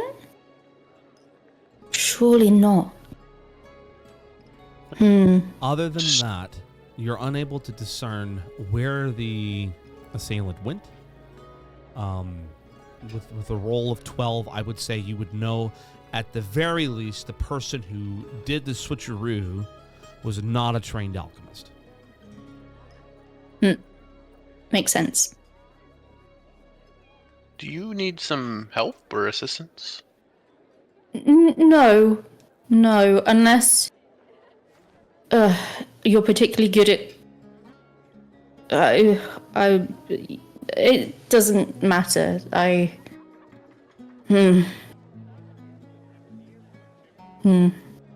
Never mind. Okay. Well, I'm kind of interested in what she's doing. Like, what is it?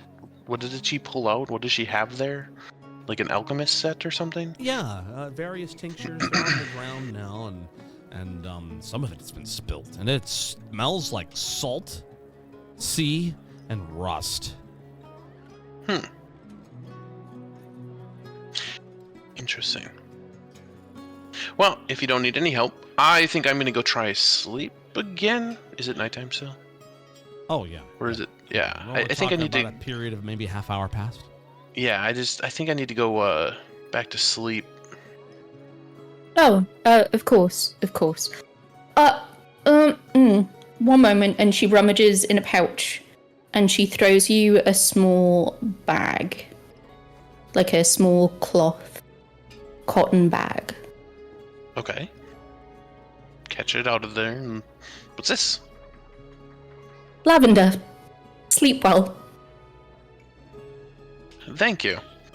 I'm gonna head off into my room, and before I fully go in, like, how does one use this?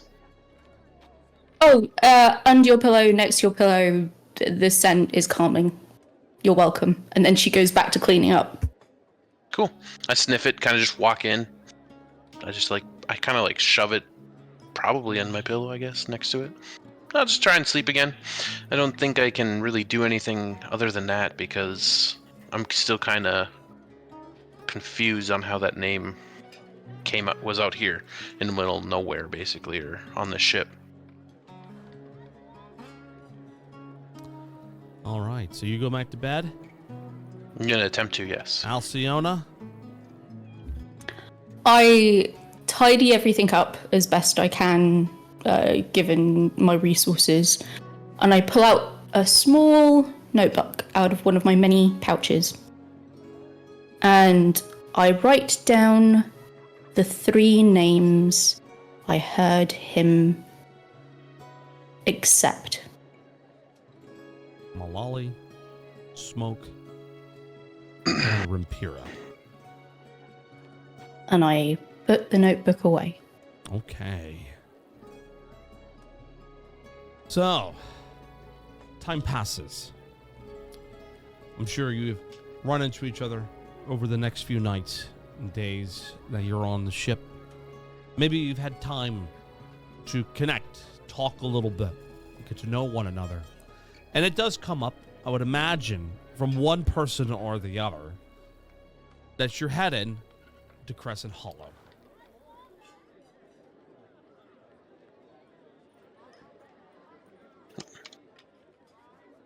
Would any formal pact be made to travel together? Malali has social access. Alcyona has science. You're both going somewhere you've never been before. There's some strangeness, high strangeness afoot. I feel if she mentioned she was going to the same place, I would offer to go with, or ask if she needed company. I believe it would be prudent for us to look out for one another at least until we're at our destination. Agreed? And she puts her hand out again. You really like these deals, huh? And I'll just shake her hand no, I can do that. It's good business.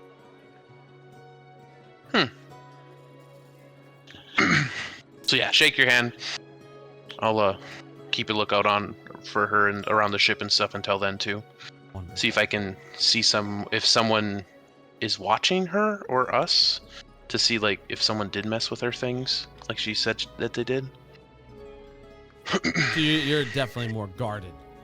And you've Yeah, decided yeah. that this is probably a good idea because because Alcyona, he didn't do it. He was up there with you the whole time. Yep. So that's the only reason why you could trust him. He wasn't the one who did it. So when the land begins to whisper, it's better to have somebody nearby who's listening too. Your ship lands, and you guys begin a land journey towards Crescent Hollow. It's fairly uneventful, and you arrive at Crescent Hollow at dusk. It creeps like a hush through the trees as you crest the final ridge. The trail curls down to a mist-laced basin where Crescent Hollow awaits. A village half forgotten, roofs bowed beneath creeping moss, chimneys silent, and windows shuttered like blinking eyes. The wind smells of bark, salt, and something faintly sweet, like memory left too long in the sun. A narrow footbridge leads you and Alcyona and Malali across a shallow, reed-choked stream. And standing on the other side of the footbridge was a lady dressed in white, her skin burnt orange, pale, two horns, unmistakably a tiefling. She's an older lady. I'd even describe her as frail. Her eyes are pale, but not clouded, but like moonlight shining through frost. Moss clings to the hem of her skirt, and her voice carries the stillness of places where no footsteps fall. She looks at you softly, not as a greeting, but as fact. You've come a long way to forget what brought you, she says simply, waiting for a response. Is she talking to you? She's looking between the two of you. Hello? And yes, I suppose so. She tilts her head at Alcyona. Sorry. Remembering. Just remembering. The tide lingers in both your bones. You carry salt where there should be blood. Be cautious where you step. The ground listens here.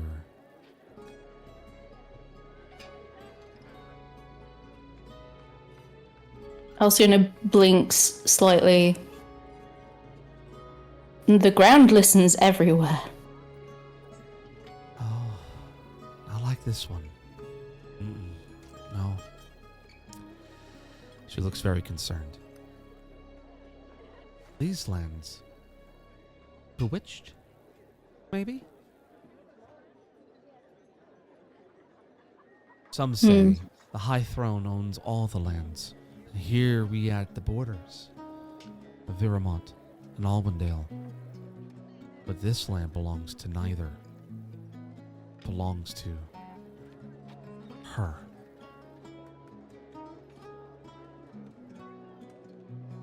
She looks around cautiously. Shh. The ground's listening. I walk the hollow path. Healers mend. I warn. She turns, beginning to walk away, back down a crooked path, and to the village. There's a brief moment. Maybe you could stop her, if you'd like to speak more. I kind of call out. Oh, yeah. Go for it. I was gonna say, I call out a kind of like the land hears? Is that what she's saying? Like, is that like the tide remembers? I mean, the land and the sea and everything around us do a great many things. Excuse me. A name, at least, if you would.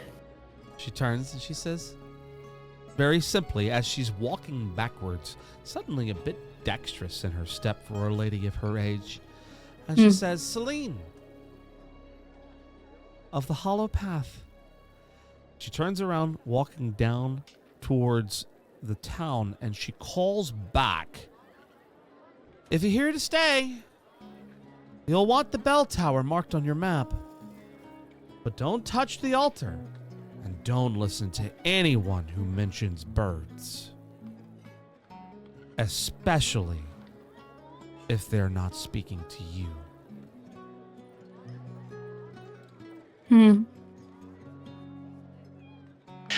All right. Thank you. Dreams and people speaking in riddles today. Oh, yeah. Well, with that, Malali and Alcyona exchange a glance. The shadows deepen. Somewhere in the hollow, a wind chime stirs, though there is no wind. And as you enter the town below, distant tolling of a bell sounds as though signaling your arrival. Welcome to Crescent Hollow.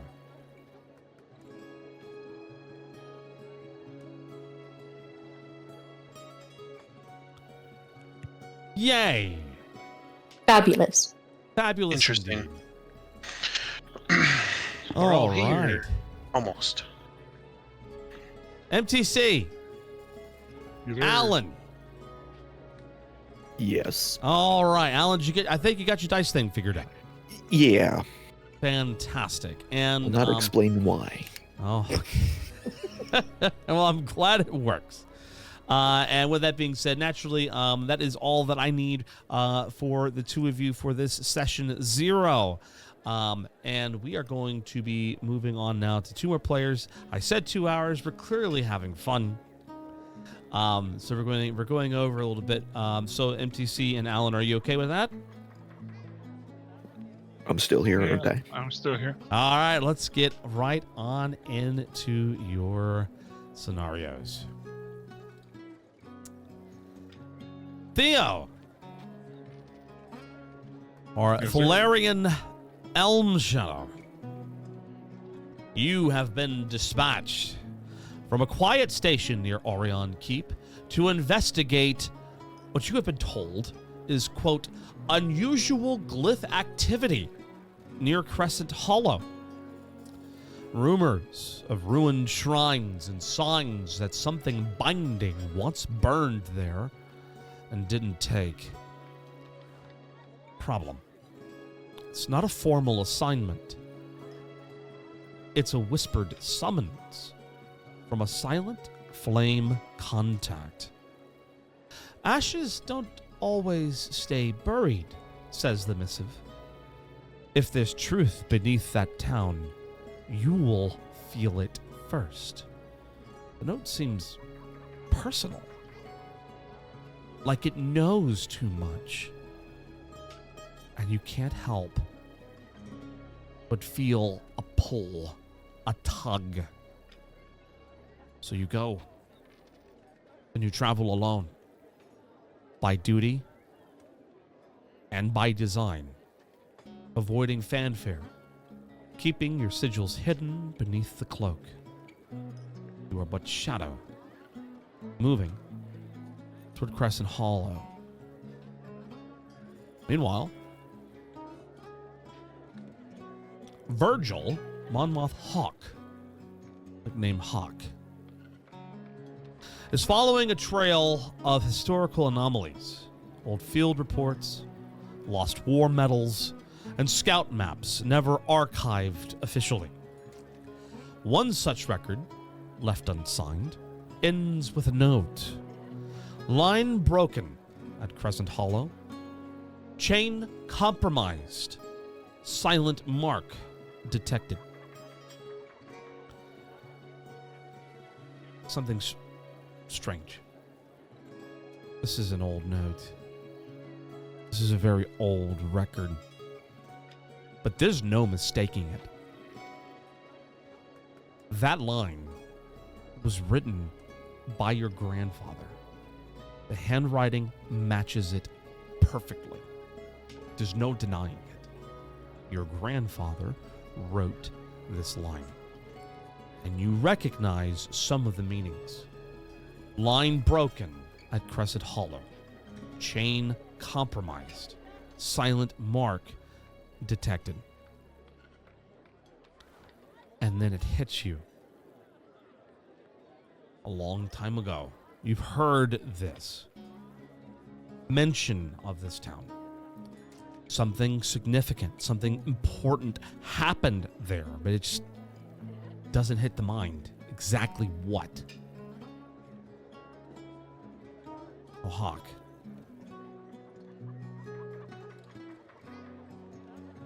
I have the note written here. Doesn't believe in ghosts. But he hasn't slept well in a week. And something is pulling you there. So you go. In the most straightforward and expedient manner. I would imagine. On the road north, through the Shade Turn Pass, just past a half-burned way station, Theo come across a campfire already burning. Its maker sitting with his back to the trail. Hawk sharpening a blade and muttering under his breath. Not to himself, but maybe to someone else. What do you do?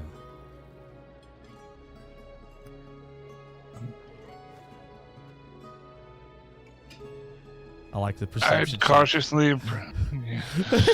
Wait, did you roll a 1, Hawk? Yeah, for my first roll. Awesome. Yeah, you definitely Some don't scout know I Theo am. is there. Look, and look, Theo is stealthy by trade, so if anyone's going to sneak up on you, it might be this guy.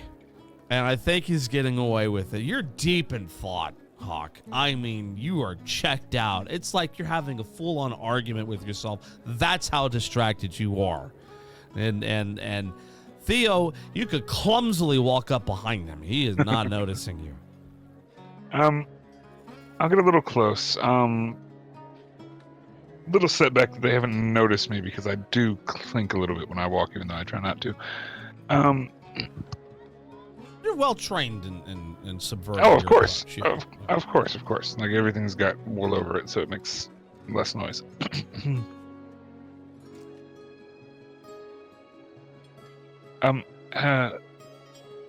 Hello there. Sorry to bother. Would you mind a passing traveler to share your fire? So as soon as you speak, it gets his attention, and he quickly turns and springs to his feet. Hand immediately goes to his rapier on his side.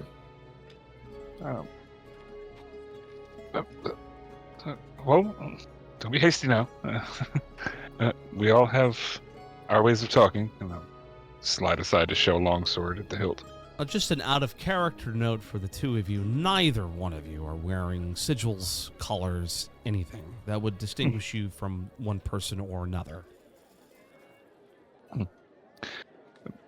Just merely passing by, was looking for a flame that was already started. I meant no harm, I meant no disrespect. Just, Step into the light. I would take one step forward, 2 steps forward, until you can barely see the silhouette of a half-elf individual, long, dark brown hair, wrapped over with a scarlet-colored cloak. Just a small, plain white shirt under, and a sash kind of belt that sports the longsword.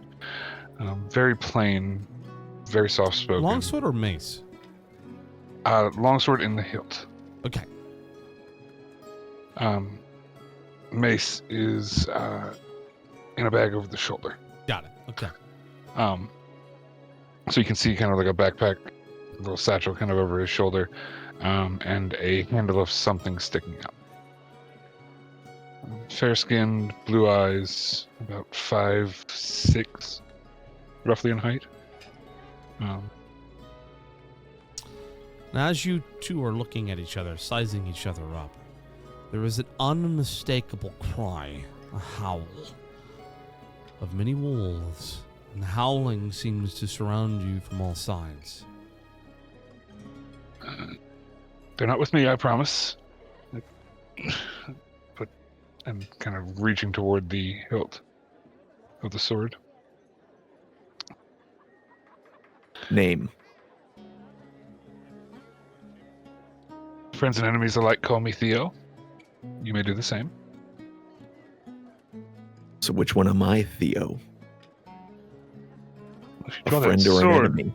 if you draw the sword at me, we might have some crosswords, but help me fight off these wolves, then we'll definitely be friends for the time. So with my survival, I would probably have picked a pretty defensible position, or do you need me to roll for that? No, go ahead, and I don't need you to roll for that. You did. You're a scout. Okay. This is by trade what you do. And, Yeah. you know, you have been going along these paths to these different border towns for a very long time. Typically, this is something that would be reserved for, let's just say, individuals that don't quite find the best favor with your Varenthir, House Varenthir and Duramont Knights. Though any work or duty for the kingdom is certainly honorable.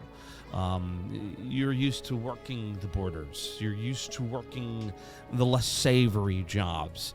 And you would recognize that there are wolves, wild wolves in the area. You do avoid them, and you have set up a very good position. Probably the reason why Theo found you, because he was looking for something similar. I would say that I would have you roll per survival for you to sense where the wolves might be. Just, okay. Yeah. Okay. Gotcha. Coming.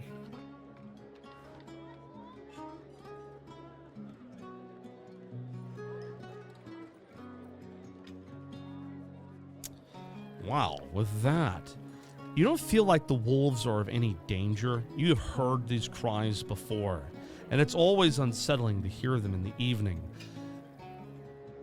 But usually, you're on business as a scout. In this moment, you're not. You're going on a personal trip. You're alone. No one knows where you are. And an unsettling feeling kind of goes through your mind, like, well, if something bad happens, no one knows. You're going on your own little mission. Maybe it is a good idea to have someone else in your camp. You physically see Hawk, and just so you get an idea, he's around 5'10". He has hair the color of wet dirt, mud, and he's got these eyes that are, even in the firelight, you can tell they're a piercing green color, probably brighter than you've ever seen before. In addition, he has a very sharp jawline, a very sharp nose, and you can tell by the way his eyes dart around while still somehow always looking at you, no matter how far he turns his eyes.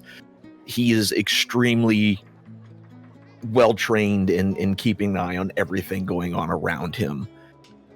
You see him relax his grip on his rapier and take his hand off. Don't worry about them. They're just making noise. Seems I've met a wise friend then. So, friend it is. Wise, lucky, whatever. Sometimes a bit of both. We could call me lucky to find you here, of course. But that's if we believe in luck. Fate is usually more apt. I don't believe in fate. Well, perhaps I can convince you about the fire. Or not. I doubt it, but if talking makes you happy, go ahead. I tend to prefer to listen, but I'm always happy to start a conversation. You pick up more by saying less, I find. Anyway. Oddly enough, that's one thing we agree on. Well, and then I will go and kind of like sit down by his fire, relaxing. As warm up just a little bit, kind of like loosening the cloak just a smidge. For the two of you, wonderful friends. As in, you're not friendly at all. Which was expecting. As night falls, they hear it. It's a cry from off the path. A small caravan. You hear it rolling through the night. Odd. Hawk, it makes your hair stand up on end. Who is traveling at this hour? Yeah, is there any way for me to get advantage of the road from where I am? I would say that you're hearing it. You would have to leave the fire to get to a place to see it. And how late are we talking now? Oh, you're in the middle of the night. Okay. If it weren't for the fact there was a stranger in your camp, you'd probably be sleeping. Yeah. Shoot. Do you have anyone following you? I will say that you are in the Viramont side of the border. You are in Viramont. Okay. Nobody's been behind me as far as I can tell. I'm pretty good about covering my tracks and not being Stay seen. here. Don't touch any of my stuff or I will know. And I'm going to take off towards the sound. I'm going to try to get essentially where I am going, where the best possible vantage point where I can see the road, but the road would have a hard time seeing me. When you get there, you see that there is a caravan. It's about, I would say, 2 to 3 wagons. And most of the people that are there, they are young. And they're not warriors. They're terrifying. For some reason, the wolves were drawn to them. Maybe someone was cooking a meal. Maybe they made too much noise. It's unable to be tell for certain, but for some reason, these wolves, they're attacking the caravan. And then you see it, as you're looking down upon the caravan, the colors of your country. These are common folk. And it's not uncommon for them to fly the colors of Viramont to signal towards the knights that that they're doing business either inside Viramont, but rather to say they are citizens of the nation. Citizens have an expectation that they receive protection from those in service. The wolves, there's a few too many for you to handle yourself, you reckon. You might need help. And there doesn't look to be a combat-capable individual in this group at all. You're talking children, women. Maybe a few people that might, but they're terrified. And do I have any idea how many wolves we're talking? From that vantage point, without getting down there, you see the wolves moving. They definitely seem like a pack. You're talking half dozen, maybe more. What do I know about what wolves will run from? Oh, Well, maybe you might need to make... I think that does follow the animal handling or survival, and I'll let you pick. Okay. Then we're definitely doing that one.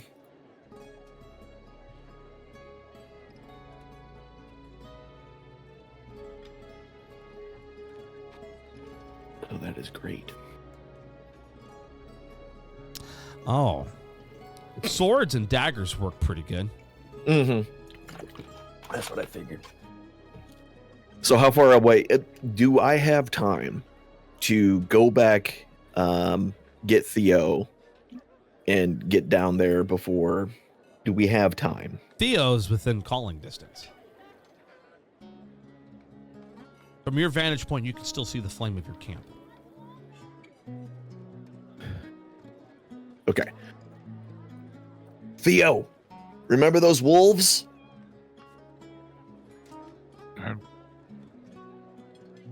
How far is far? Am I like shouting from the campfire? Yeah, you can to hear him talking. Yeah, you're yelling. He's talking, yelling. Okay. I thought you said they were harmless. I didn't say they were harmless. I said they were far away, but they're not far away anymore. We got to move. With a heavy sigh and less than a second thought, Theo's up and running in the direction of the voice. Yeah, and by the way, we got to move. That was when Hawk took off. Like it would have been almost instantaneous. Like I heard the wolves cry, saw Hawk run off, ready with the blade to go if something happened. So like jump up and go. Yeah. So you're both in action, headed towards this caravan. No hesitation. My goal is to put myself between the wolves and the caravan. Okay. Got it. Lovely.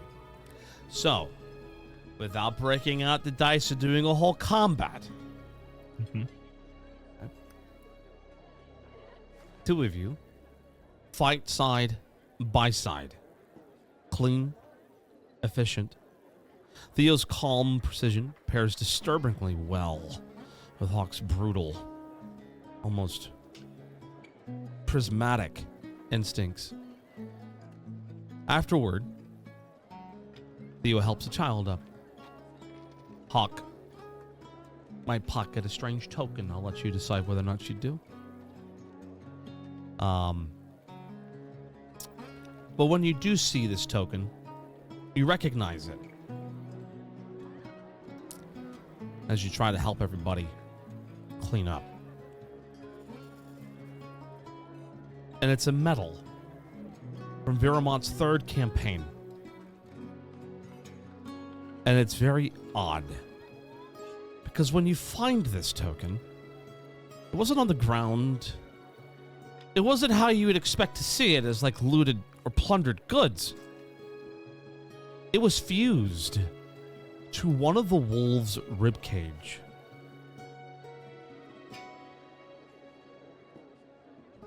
Oh yeah, I'm taking that. I kind of figured you would. I had written in the narration that you pocket. I'm like, there's no way he's not. Yeah, I'm taking it. Yeah. Yeah. That's coming with. That's coming with you. So you can add that to your inventory. You have a weird medal from Viramont's third campaign. Bits of flesh still kind of fused to it. Is it fused? You said it was fused to the bone or just the skin? It was fused to the creature's rib cage is how I wrote it, and I'm describing it as to this. I'm thinking I visualize it as to the skin. Okay, because I was going to take the entire rib if it was on the... No. I was just going to snap the whole rib off if... Yeah. Okay, yeah, then cut around, peel it off. Yeah. Okay. Well, that's odd. And as you are cleaning up, you kind of get a bit of, well, a lot of gratitude and a lot of thanks. And it's come to be expected in Viramont that whenever any are in trouble, the knights and those who serve Viramont's military will offer graciously and freely assistance, as you did. However, the family that was driving the caravan, they seem hurried, bothered, eager, and strangely, they want to pay you. This is not normal.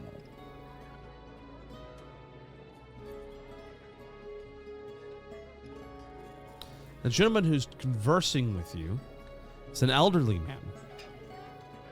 And he's wearing clothes that you would expect someone of a scholarly profession to be wearing. He's bespectacled, older. Do I see this? Oh, yeah. Or am I still working on this? He's talking to you. He's talking to you. Okay. Oh, he's talking to me. Gotcha. Oh, yeah. You and Theo's with the kids. Yeah, I'm picking up kids. Yeah, he's picking Gotcha. up kids. Okay. No, your payment is not Context. necessary. And he goes, well, kind of looking around. It's not for the rescue, he whispers, now suddenly whispering. It's for your silence. And again, Well, that raises he all sorts of passes- alarm bells. He passes the pouch to you, almost earnestly. Thank you so much for saving us. Putting on a performance. He might need to roll his performance. A very convincing performance. As he eagerly tries to put the coin purse into your hands. What are you running from? In the same equally hushed tone that he used, I'm returning it. What are you running from? He says, take the bag and I'll tell you. I take it. But I'm holding on to his hand. Yeah, okay. So I get what you're doing. So basically, bag, coin purse, right? Hands Bag, coin- clasped. Yeah, Yes. we're there. We got it. Perfect. And he says, I'm going where the ground listens. And we're already being followed. Do you want to come with us? If you're in danger, I can hold them off. Give you more time. He shakes his head.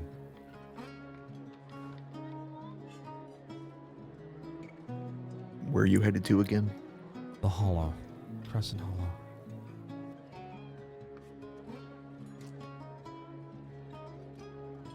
He's still he's looking. He's scanning. It would seem that in his expression, he feels as though the wolves were sicked on him. He doesn't know by who.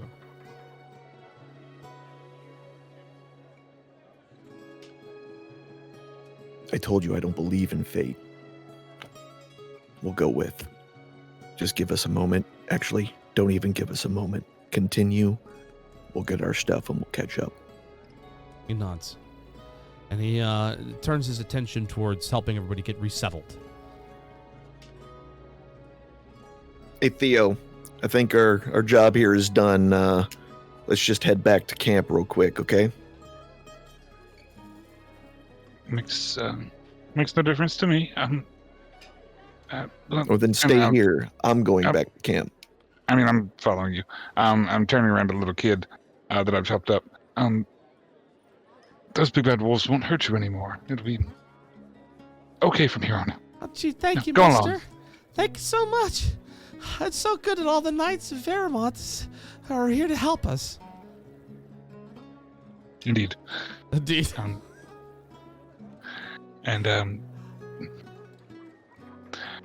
right, I'm coming. And I'll kind of walk back with Hawk. Okay. So as we're kind of walking back, I'm gonna gingerly open up the bag. What was actually in it? Oh, it was actual gold pieces. You want to take the time to count it? I mean, not really, because I'm going to be paying attention to where I'm going. So It was okay. So okay. I just wanted to make sure it was just coins and nothing else. It Okay. was actual gold coins.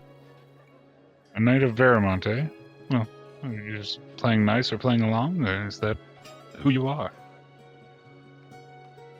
Who I am doesn't actually matter right now. What matters is that those people are running for their lives.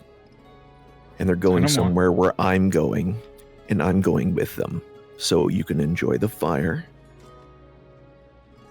because I'm leaving. I mean, it certainly is a nice fire, but there are more to be had. Where are you going? That they're going. What do you want to know? Birds of a feather, same directions, things like that. I found you, you found them. You ever hear of a little place called Crescent Hollow? I've heard rumors, yes. That's where we're going. So you can come along or not. But what you're not going to do is waste my time. On we go then. Yeah. And he will promptly stand up, have his stuff already packed back at the campsite while you were having this conversation. Making sure the cloak is well fastened, tightening up loose ends, shoving May slightly further down into the backpack. Just getting quickly prepared and offing with you. Yeah. You notice that pretty much everything was already packed up, and he just basically grabbed everything and just plopped it on his back and started moving. Kicked the fire over. Now, I will say, Theo, watching this, it's obvious. You've been through military training. You know how to move quietly through the night. The two of you, as you're cleaning up the camp, it's uncanny. It's almost as though you're instinctively doing the same thing, sometimes even tripping over each other, trying to appropriately dismantle the fire. Meanwhile, the caravan has moved on. Slower, though, keeping up appearances, you're sure.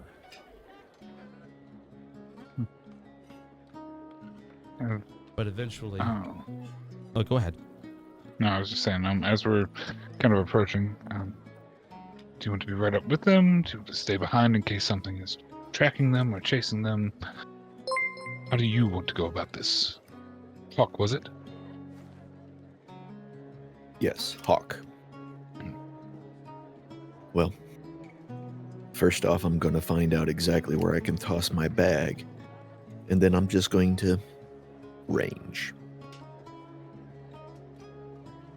How exciting. Ranging, as it were. Ranging, as it were.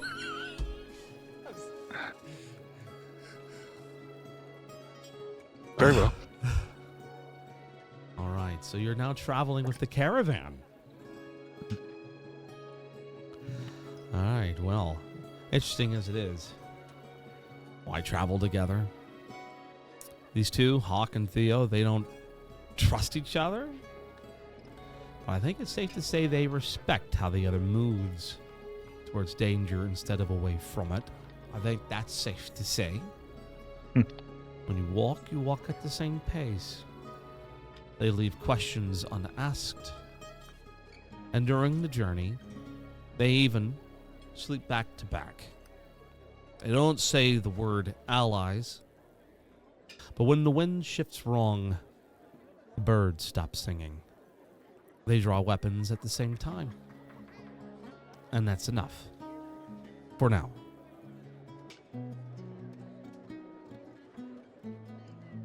A few days later of traveling with the caravan, there's no other major event. The road winds down into a mist-slicked hollow, flanked by lean trees and broken stones. The air is unnaturally still. The wooden palisade ahead leans slightly, like it's listening.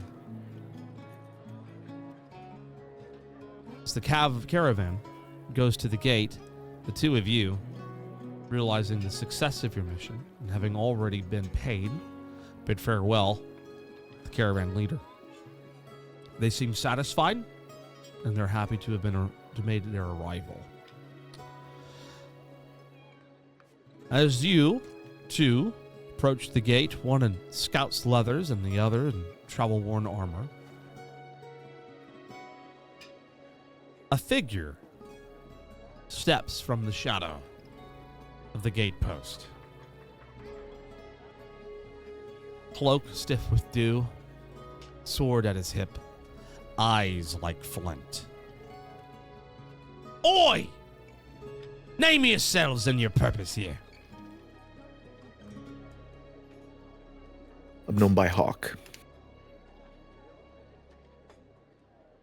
And my name is Theo.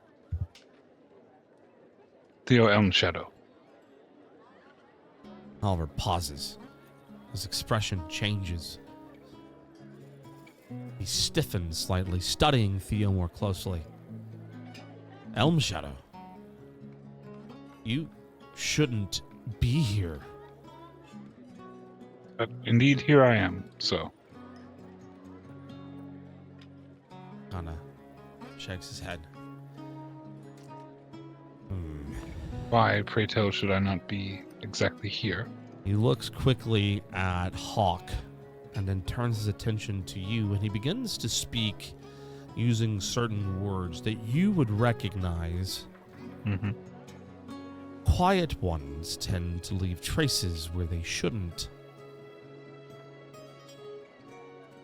You interpret that as there are people that have come into town.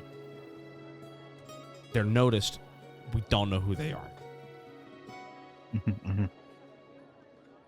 To Hawk, it's just quiet ones tend to leave traces where they shouldn't. There's a long pause. What's the meaning And of frogs it? don't bump their ass when they hop if they had wings. What is that even supposed to mean? Quiet. And he looks back at Theo. And then turns back to you. And you. You said Hawk, was it? Yeah, Hawk. Virgil? Hawk? Hawk. Just Hawk. Smile catches the crease of his lips. I've read your name in old casualty reports. One of them scratched it onto a dog tag after the East Reach collapse.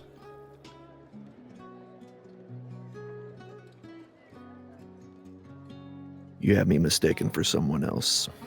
Sure. It turns back to Theo, steps closer.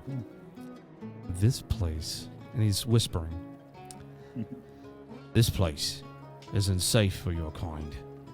Or his. Not right now.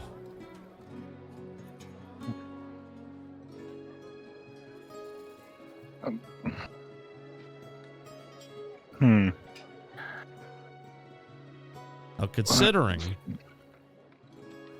Yeah. Considering... And because of that roll there, I'm willing to... Yeah, he did a really good job of being quiet. Okay. You're not hearing this. Okay.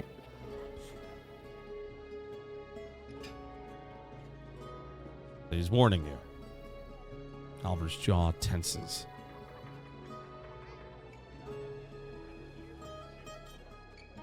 I'm going to give you a chance to reply here, bud. No, I know. I'm thinking about it. I apologize.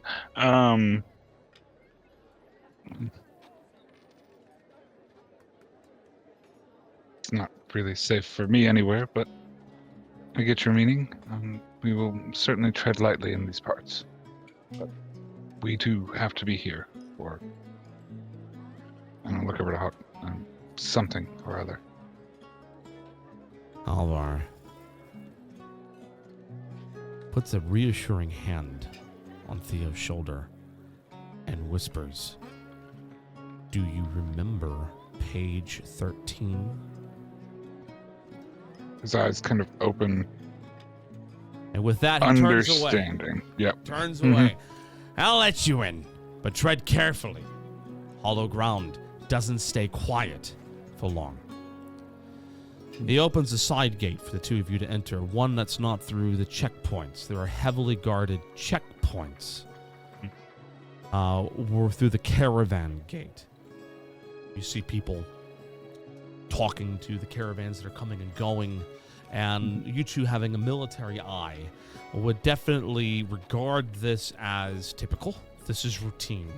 There are caravans going in and out of Crescent Hollow. This is a place people pass through. No one lingers and no one stays. But as they pass through, they pay the appropriate taxes to the High Throne.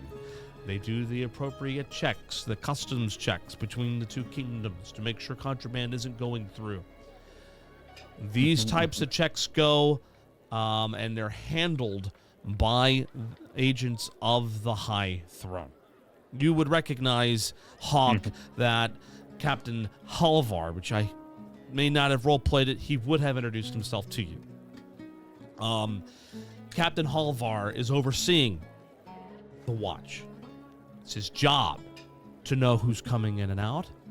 It's also his job to make sure everybody's paying their taxes. And as you go through the side gate, you notice out of the corner of your eye, the gentleman had no gold. The person who was driving the caravan had no gold to pay for his way through the gate. Hawk, that is what you notice. I think, Theo, you're a little too stoned at the moment. Gotcha. So I can see all that happening, and these are the same people we came with, right? Yeah. I take that bag and walk it up. It's like, hey, so you dropped this. And I hand the bag back to him. The gentleman takes the gold back, and he goes, yes. Yes, I guess I did. Thank you. And see, I told you I had it. And hands it over to a guard who is working and operating under the watchful eye of Captain Halvar. And they take the entirety of its contents. Now, you didn't get a chance to count it. Maybe you did. I was thinking you had a couple days travel. Mm-hmm. You would have counted it. It was 15 gold pieces.